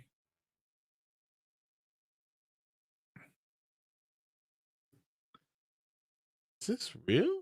I'm seeing what you see. I don't know if it says it came out December 25 on Christmas in 1987. And it says on the one I'm looking at, it says December 87 it came out, and the box office was $80 million in the 80s. Yeah. I was talking about this damn cartoon I'm looking at right now. I know. I see it. This gotta be fake. Yeah, wow, this is crazy. People were like, "What? Michael J. Fox?" I don't know if it does exist, but I want it. If it doesn't exist, I want this. I want this to exist. I want this to exist. Yeah. Because I was like Don Bluth. I'm like, I'm pretty sure I watched a lot of Don Bluth stuff. Yeah, All Dog goes to heaven. It's just awful, awful. Made me cry so many times. Yeah, that's why he traumatized. Like American Tail, love that All Dogs Go to Heaven, Land Before Time. Rival Goes West. Yeah. Yeah, Secret of Nymph. There was another one he did. Titan AE. I thought Titan AE was Titan. I love Titan AE. It's so underrated. After Earth, yeah. I was so disappointed that it tanked in the box office. Yeah. Really good movie. I remember I was like 14, 15 when I saw that in the theater and thought it was like one of the coolest things. But yeah, too bad about that. That movie is like, say what? I have the VHS of Titan AE. Okay, it's Brandon said it's fake because I just pulled a video up about it. Okay. And I was like, yeah, there's no way. Because the characters look exactly like they did it. They do in the game. It's exactly. You're right. Yeah. Was it Titan AE? Titan AE is where they kill somebody. That's the one where I was thinking, like the dude like kills the dog looking alien thing. Like like breaks the shit out of his neck. Yeah, yeah. Yeah, Don Bluth head goes like upside down. Yeah. Mm-hmm. Yeah. Oh man. Pretty solid voice cast too. Yeah, heck yeah, man. The movie's great. Matt Damon, Drew Barrymore, Bill Pullman. Yeah. Janine Garofalo. I didn't know any of those things at the time. I didn't know any of those people at the time. Mm-hmm. Matt Damon and Drew Barrymore. I knew those. I knew her. I knew Drew Barrymore. All right, we got way. Bill Pullman, come on, Lone Star. Bill Pullman, that's right. Yeah, those are all classics. Yeah, if you grew up in the '90s, so if you're born in the '80s, grew up in the '90s, Don Bluth traumatized you as a child. Mm-hmm. So guaranteed. All right, let's see. Let's wrap this thing up. Real quick. Yeah. We'll let's do our ratings and then we'll get into some of the comments and then we'll see. Then you guys left a bunch of comments. Let me pull this up real quick. Where we at? There we are. All right. Excuse me. I need to get some water. All right. So here at Spoiler Kings, we do our ratings nice and simple. Now, later, never. Now means you got to go watch it right now before it gets spoiled. Later means you can wait till it's on streaming whenever you have time to watch it. And never means just skip it. Don't waste your money. You don't kill your brain cells. With that being said, Brandon, what you giving Five Nights at Freddy? I'll give it a later. I appreciate it, knew what it was, but it could have been more. Like you said, I was kind of expecting it to be kind of scary or creepy at times. Unfortunately, it didn't even do that. It was kind of like, you're doing Five Nights at Freddy's. You had one job, and you didn't do that. There were some things that kind of kept it like slightly above water, like the performances. I appreciated the animatronics and stuff like that, but it didn't do as much for me as I was hoping it would have. So I have to give it a later. Yeah. Okay. All right. For me, it's definitely a later. I didn't even see it in theaters this time. So, I mean, if I didn't see it in theaters this time, I don't expect you to see it in theaters. But, it is what it is. It's going to make a lot of money. I'm glad they did it. But it's not a good movie. So it is what it is. Watch it on streaming. Yeah. And same, probably later. It's if you love this franchise, you're probably gonna love the movie. And you probably have a fun time with it. If you really aren't into it, then it's gonna be a okay at best kind of movie, and which is what it was. It looked kind of cool at times, and it was kind of silly at times as well. But yeah, later for me. But cool, yeah. And let me go to Rotten Tomatoes real quick because I know the Rotten Tomatoes is absolutely crazy. Let me guess. 55% for the critics or audience. Audience. I want to say audience 55 and say the critics 20. Okay. What about you, Brandon? Probably the audience, probably 55. The critics probably like 24. All right. Well, both of you guys are kind of close with the critics. Critics was 29, which is technically rotten. But the audience Loved 89. They loved it. Wow. And I believe who produced this one? Isn't it like Neil Moritz or something? Yeah, somebody on Twitter, put up like, oh, thank you, audience. We made this for you anyway, and they saw the audience go over 89. So obviously, it's made for the fans.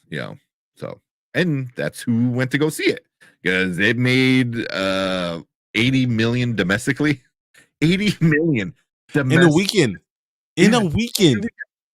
As it's streamed, as you can watch it on Peacock at home, it made 80 million freaking dollars, which is just complete insanity for something like this. But I know, like Dre Mack said, he had to go take his kids to go see it in the big screen, because that's where they want to see it. So, it is what it is with it. But damn, 80 million.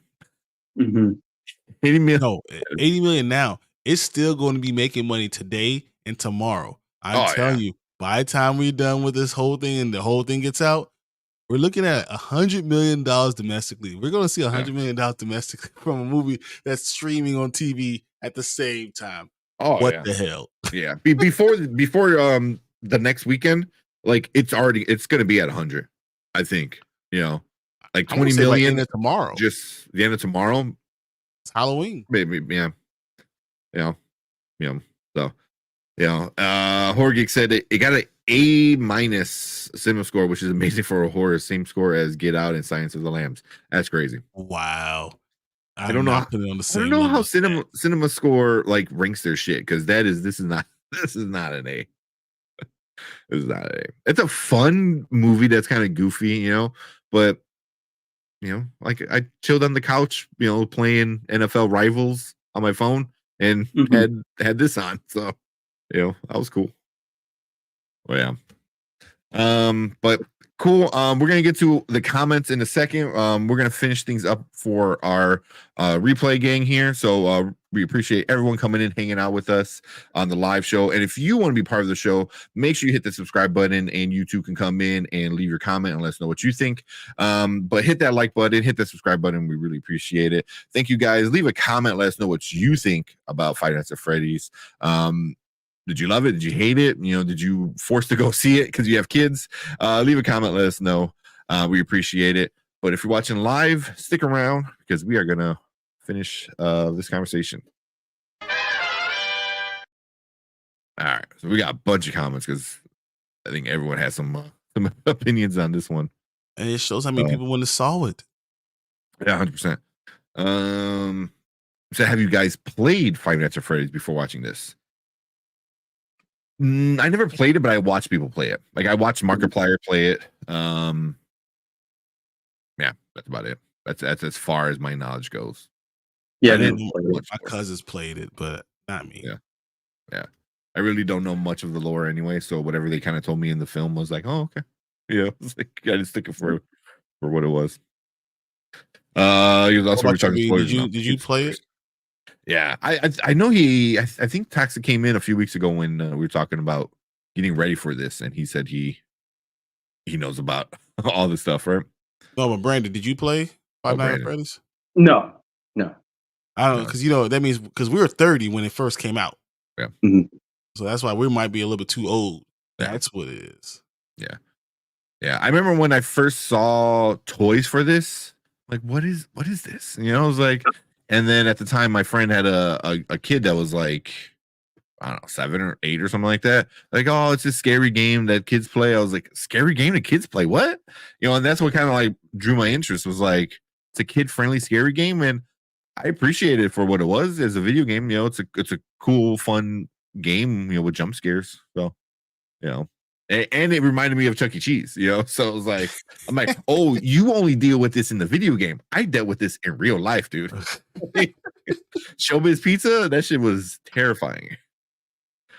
Like, you gonna have your birthday party at Chuck E. Cheese? No. Oh, every year it was at Chuck E. Cheese. Oh man. And then DreamX said, I seen it last night with my kids. Love the animatronics, and it follows a lot of the game. Third act dragged just a little bit, but it wasn't bad overall. Funny too. It wasn't like bad overall. I didn't hate it. Some people are hating on this film, like it was just trash. It was the worst movie of the year. It was like, not that bad. Definitely not the worst movie of the year. It's not. Yeah. The animatronics were really well done. I thought so. It looked really cool. Even when they pulled back like the fur and stuff, and you saw the insides, that was kind of cool. With the face with all the damn grinding gears and the ribs that like crush you and shit. So yeah, that's kind of interesting. Is that the short guy from Hunger Games? It is. It sure is. It is. He's a pretty good actor. Yeah, Josh Hutcherson is good. Yeah. Talk said, I think Vanessa was acted well, but her script of what she was saying was kind of all over the place, in my opinion. Yeah, I can see that.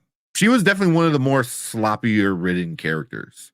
Like she had to be there, and yeah. Was she the cop? Yeah, the cop. Exactly. She kind of ticked me off when she threw Josh Hutcherson's prescription in the water.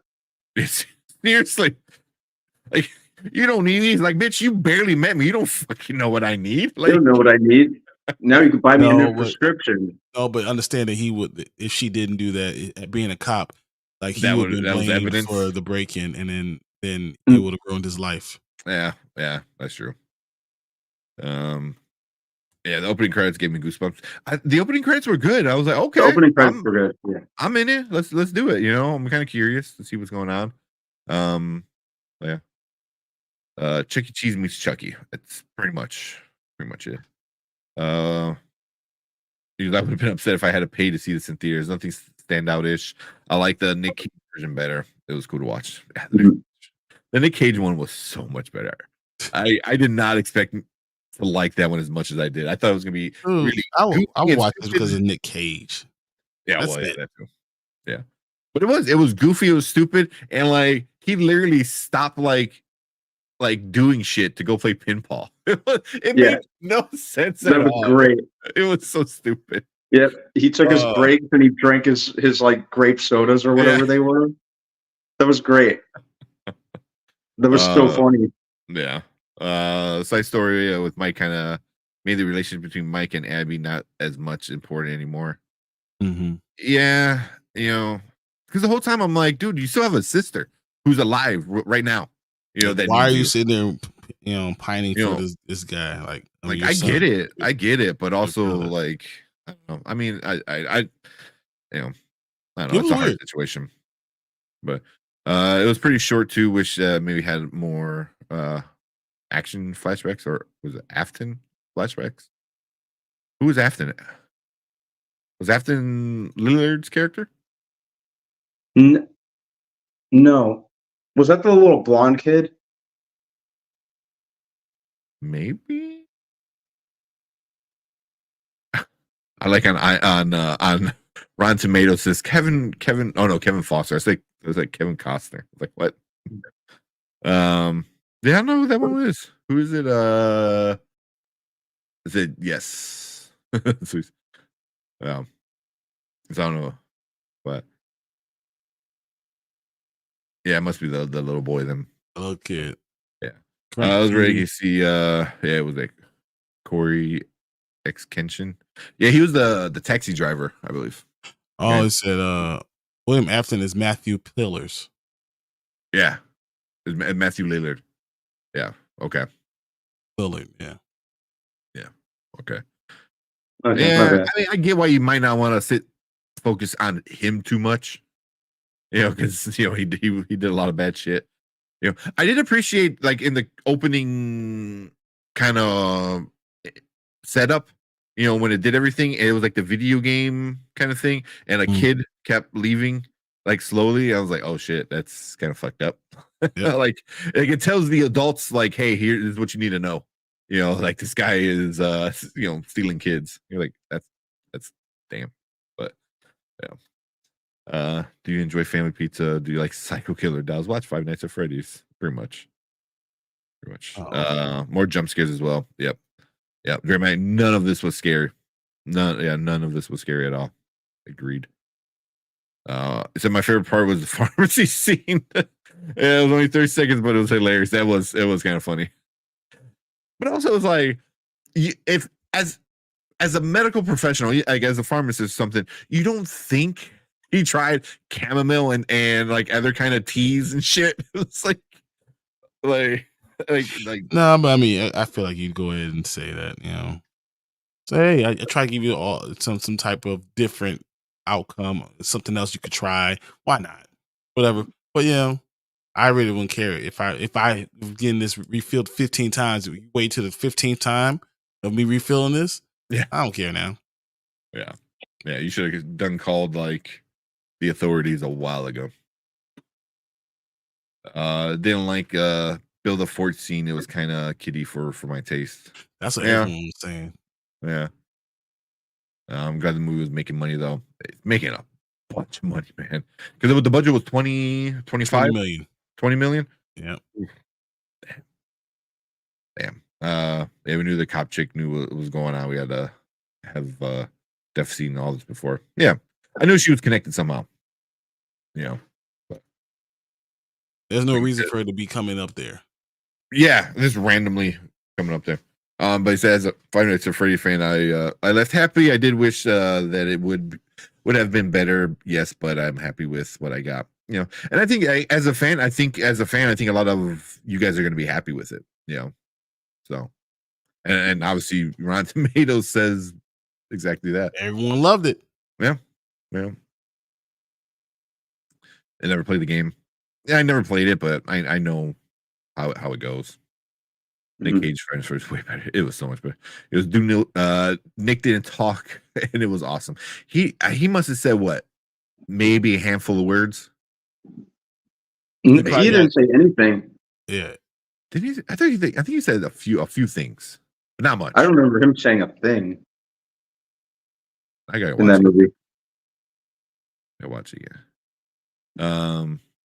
Yeah, I thought it was all stupid how Mike slept basically through almost all 5 nights. Yeah.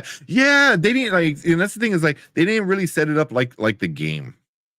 You know, it was just. They even played the pronoun game when he was talking to Vanessa and she kept saying he was a bad man. He did this. Mike had asked who. It's annoying when movies do that. But they all do that. Tell me the damn name. Who are you talking about? Don't say he, she, and he's not good. He's not. Yeah. Just tell me who. Your dad? Oh, okay. Yeah. Yeah. That's why like she knew. Would it be more cost effective for the studio to re-release a movie from 10 years ago that is better? Not when you only did a $20 million budget. It probably cost more money just to have in residuals. Yeah, just to get Nicolas Cage. Yeah. No, just to get the original one. Probably have to pay residuals, and they have to market it. And it's not a new movie. And the upgrades in the filming of it to make it look better. Yeah. So. Yeah. I'm gonna skip a couple.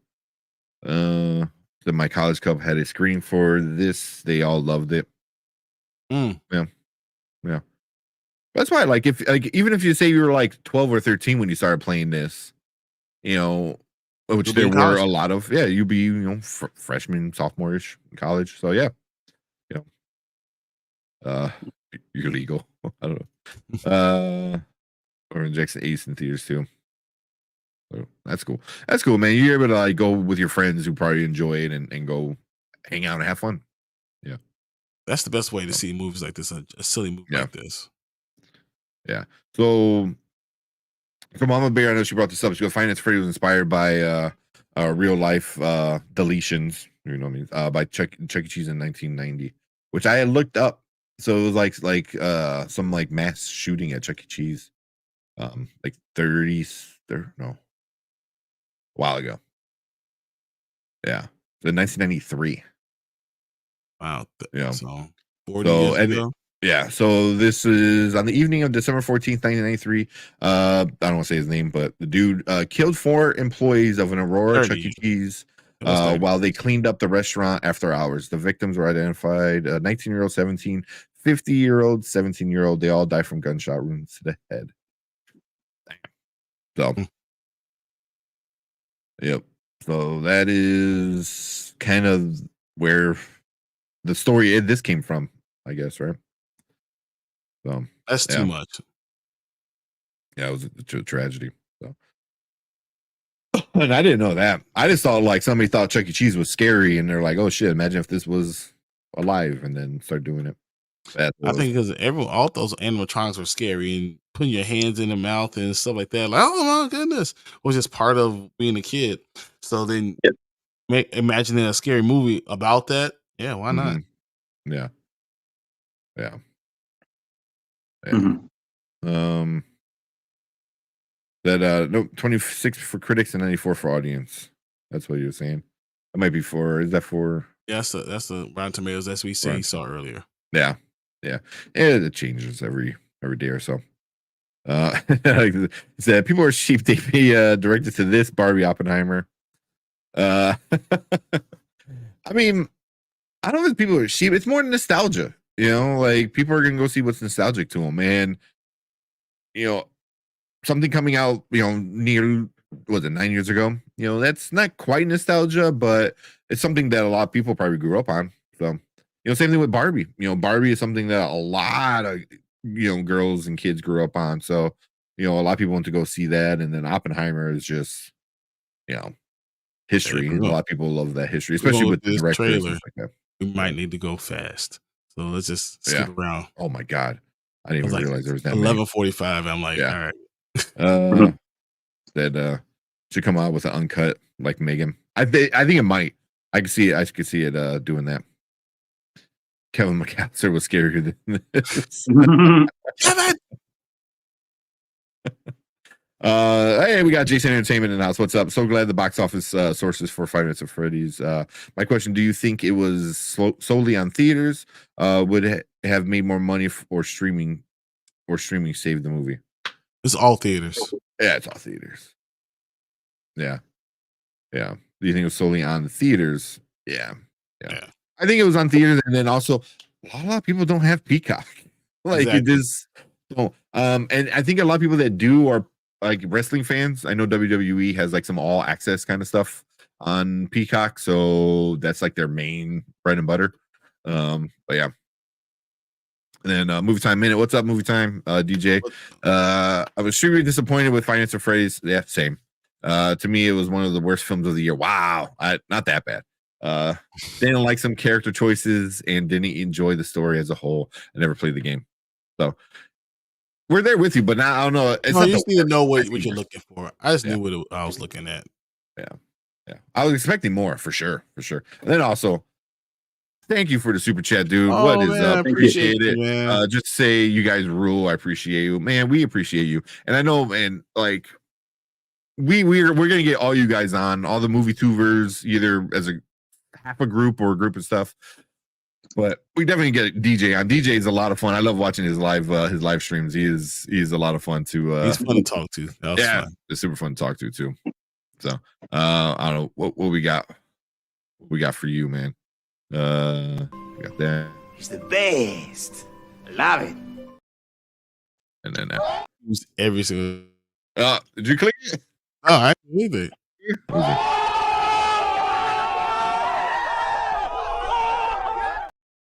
There you go. So, dude, super appreciate the super chat, man. Thank you so much.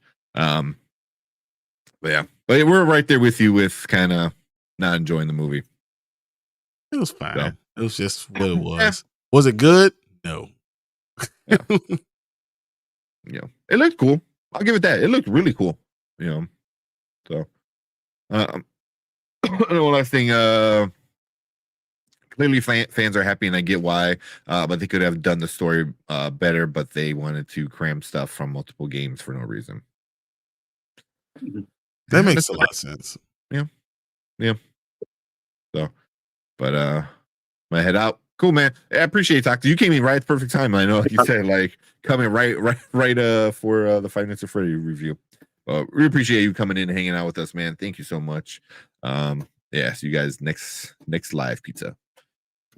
We should do some pizza thing. So If we ever do like meet up together and like hang out together and not get drunk at a tailgate, we should do like a review of pizzas. I'll bring in like a small pizza from different spots. don't be bringing that P quads over here.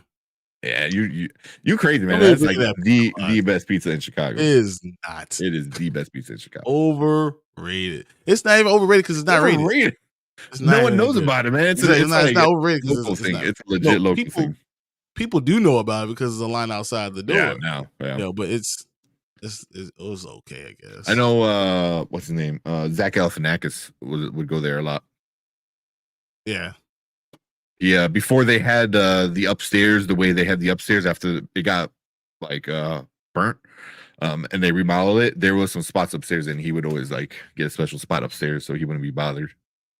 Mm-hmm. What? I'm gonna go meet Zach Galifianakis. Yeah. All right. Let me bring up this trailer real quick. Wait, you say you don't want to? You say you wouldn't want to? Nah, I'm like, all right, whatever. I'd rather see Zach Milan. I'd rather Zach Attack reviews. Yeah. I know you're wrong, I would too, but Zach Galifianakis is funny. He has a really great comedy special, his stand-up. It was on Netflix. It was called like The Purple Onion or something like that. And it's a pretty good stand-up. I'll take your word for it. Also, what was the one where he's the clown? This one where damn, it was on FX. Really good show. I can't remember the name of it though. Mm-hmm. But yeah, that was a really good show. But in the stand-up, he does his character. They record where it's like his twin brother, which is just hilarious. He has like this Southern Belle accent, and he's all clean shaven, and his hair's parted over. It's really Basket Case. Yes. Yeah, that was a good show. That was messed up though. It was kind of sad, but it was a good show. That was a good Jorge. Abby was an anagram for a Five Nights at Freddy's character called Baby, which was a clown animatronics that they wanted to use to kill her. Yeah, good catch. Let me bring up the trailer real quick. Watch the trailer, and then we'll call it a night. Cool. All right. Make sure. I don't know if you guys can hear it. Oh, I can't even hear it.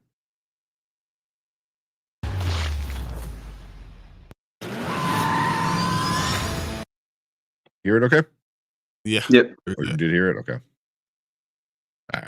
Oh, yeah. Well, Louis Anderson played his mom. Oh, my God. I remember that. Oh.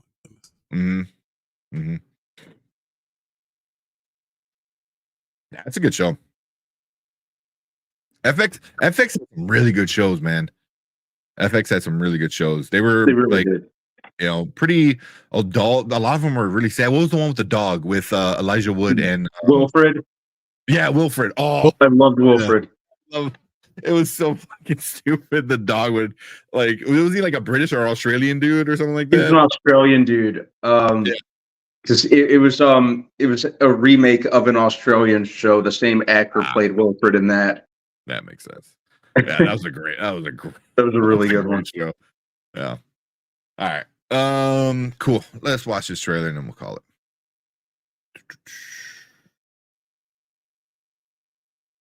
Where can I find it? There we go. All right, welcome to Spoiler Kings. My name is King Kramer with Brandman Brandon, Brian the Grizzly, and we're gonna check out a brand new trailer that just dropped today. It's gonna come out on Paramount Plus. Good Burger 2. I am so excited. The inner eighth grade year old me is like super happy. It's like all I can think is, welcome to Good Burger, home with a good burger. Can I take your order? Yeah. I would fire them. My store. Let them know. He worked at a Culver's. Oh man, you can't get in the shake machine. That's funny. Oh man. All right, let's watch trailer and then let's talk about it. Welcome to Good Burger, home with a good burger. Can I take your order? Buckle up!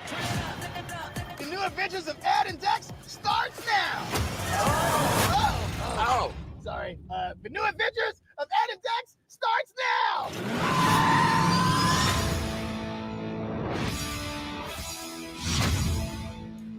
You think I can get a job at Good Burger? I'm putting a good word to Mr. Gist. That's not soap, by the way. It's maple syrup. Why?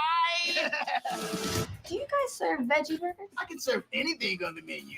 Good burger! Get fried! Are you using a plunger to unclog the shake machine, as in the same plunger we use to unclog the toilet? No. It really means a lot that you came to see me. Well, you're my best friend.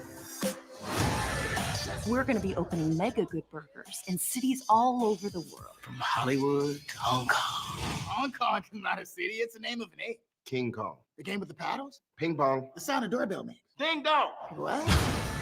We shut down the Them two store. together are awesome, man. Shut it down. I don't think you really understand. You're all fired. I like that. Fired. Fired. It's hot. You just got hustled. Welcome to Good Burger. Can I take your order? Whoa. Megacorp wants to replace everybody with robots. We gotta do something. We're going to change the world. Here's your burger.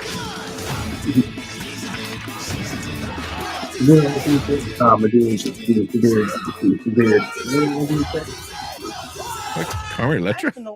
Was that? Yeah, that was. No problem, dude. I'll get you another one.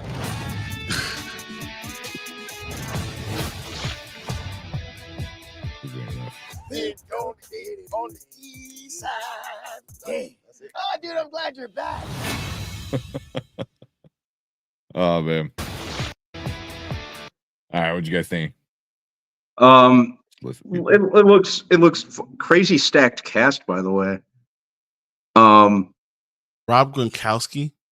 Yeah, I know I saw him in there. Liza Mark Koshy, Cuban. that's obvious. Yeah, Ron Funches, Mark Cuban. Yeah, there you go. Carmen Electra. Oh, she's gonna be back as Roxanne. Yeah. I'm like, she was in the first one, wasn't Yeah. Hey, Lori Beth Denberg. she? Yeah, I saw that. Like, that's awesome. She's been like not in anything like Yeah. a long time.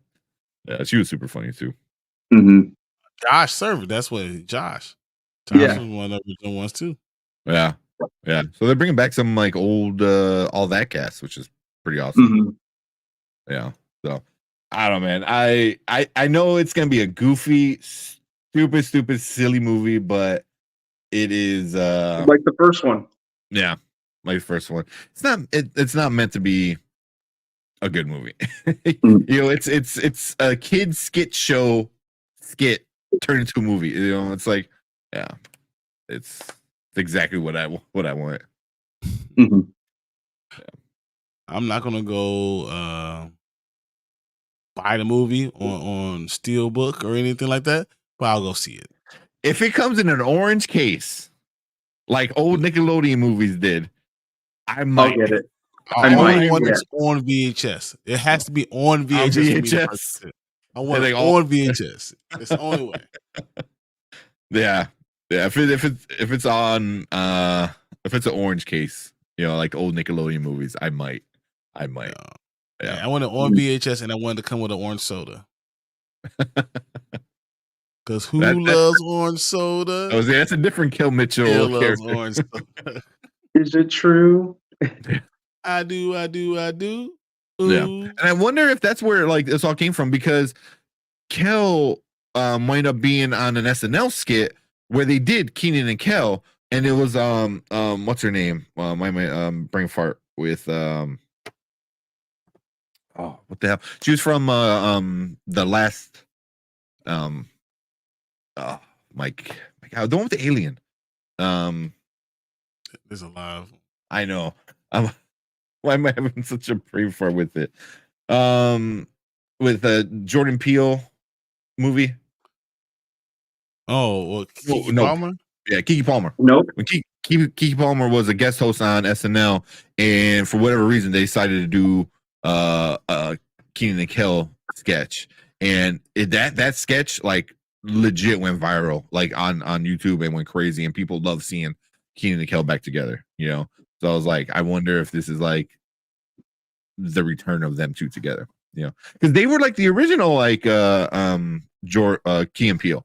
You know, back in the 90s. You know, they were doing the sketch show, you know, with all that. They were doing, you know, Keenan and Kel when it came out. There's nothing like all that. Oh, yeah. They tried rebooting it. It wasn't the same. You know, if you're going to reboot all that, I need Keenan and Kel.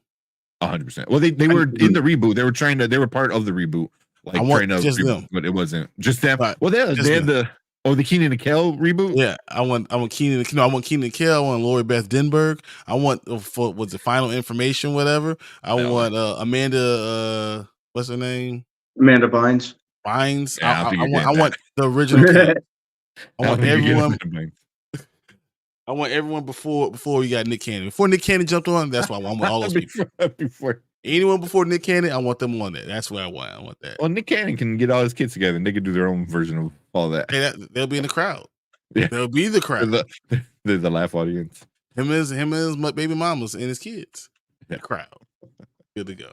Yeah, but I don't know. I'm pretty excited about this one. I'm just because nostalgia. You know, it's it reminds me of being like 7th grade. So same. Yeah. Much simpler time. Yeah. I'm gonna warn anyone who works for me, if you use a plunger to clean out my shake machine, you'll be super fired. That means you'll be fired with a keep on it. Like I'll figure another way. So Lil Ray lost some weight. Yeah, he looked a lot skinnier there. He sure did. Yeah. You got to if you want to be a TV star. That's what they're telling them. Hey, look, can't be that fat. Yeah. I don't stand up with Lil Ray. Knew him a lot. I'm glad he made it. Oh, that's cool. Oh, that's cool, awesome, man. I know that. Yeah, he's good. What was he in recently? That was like a good movie. Man, they had a lot of stuff. So I know he's in Vacation Friends 2. Which one? Yeah, that just came out. He did Vacation Friends 2. Oh yeah, I kind of want to see that, but it looks kind of goofy. I watched a couple minutes of it. It was fun. It was pretty funny. It was in Paw Patrol. Oh yeah, he's in Paw Patrol.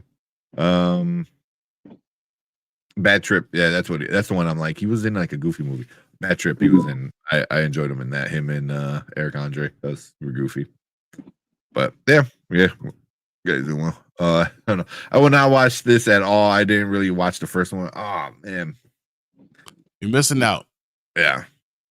Keenan and Kel together are, and that's why it really like upset me. I was like, I wonder if they stopped being friends or something because Keenan, went on SNL and just blew up, But also like he was doing other stuff. He was doing the Mighty Ducks. He was in other things, and Kel really wasn't. Hey, he did have the knuckle puck. That's just what it does. Yeah. But that's how I was always worried. I'm like, oh man, I hope they're. Well, I guess he did that before he did Keenan and Kel, right? Yep. I think that was before Keenan and Kel and stuff. So yeah. So, but yeah, I saw him kind of moving on, and Kel was just kind of nowhere to be seen. So it kind of sucked. I was always wondering if they were like, still friends or anything. So I'm glad they're getting back together and they're doing this. So I'm glad Keenan can get off his high horse and say, "Yeah, I'm gonna come back down and just be my friend and just be with you." And we'll do the reboot. That's fun.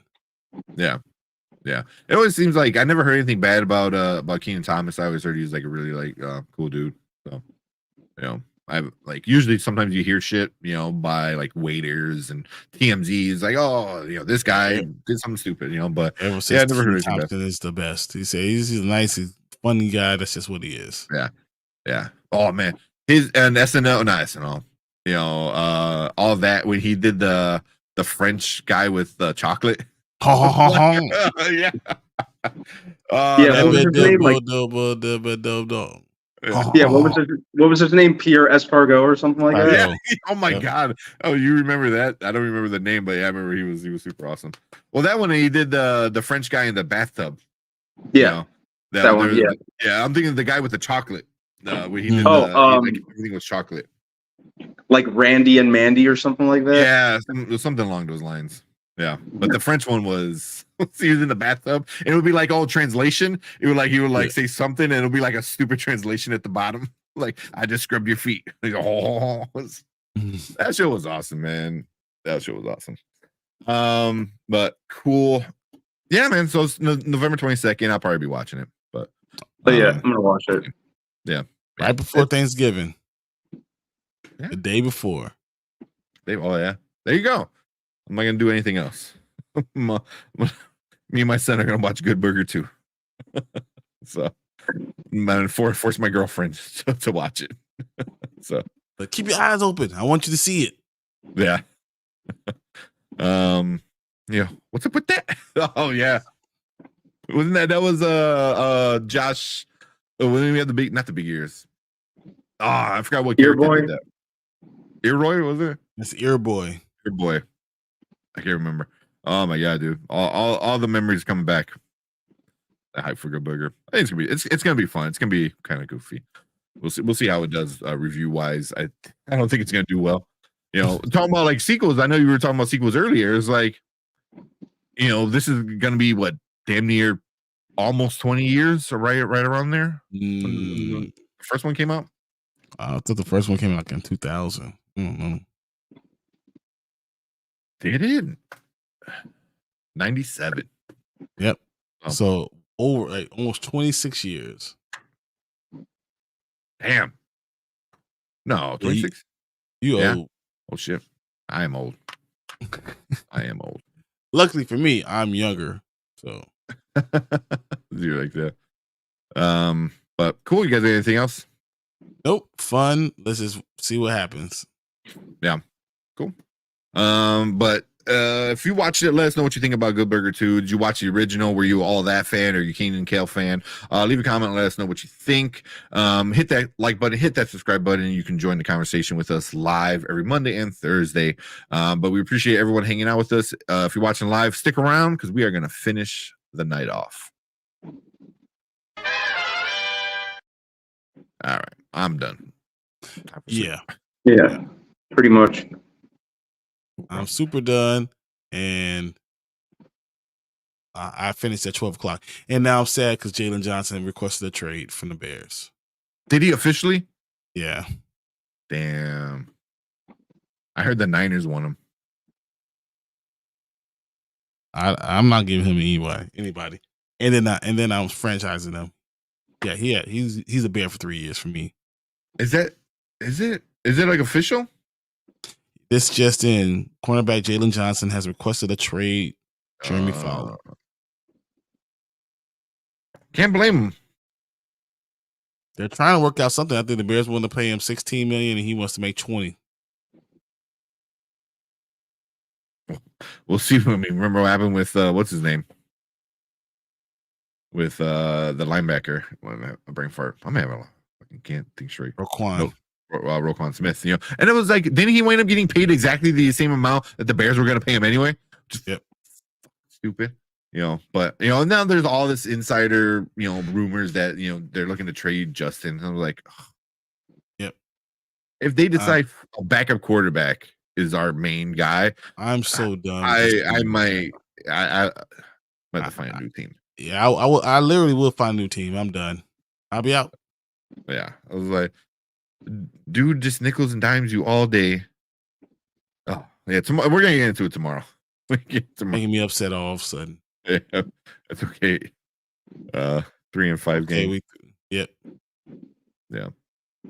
I don't want this. All right, let's just wrap this up, guys. Yep, let's get out of here. For being in here.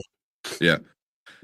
Appreciate it. If you want to hear more of us complain and rant about the Bears and be sad and have a whole therapy session tomorrow, check us out on Dynasty Pylon.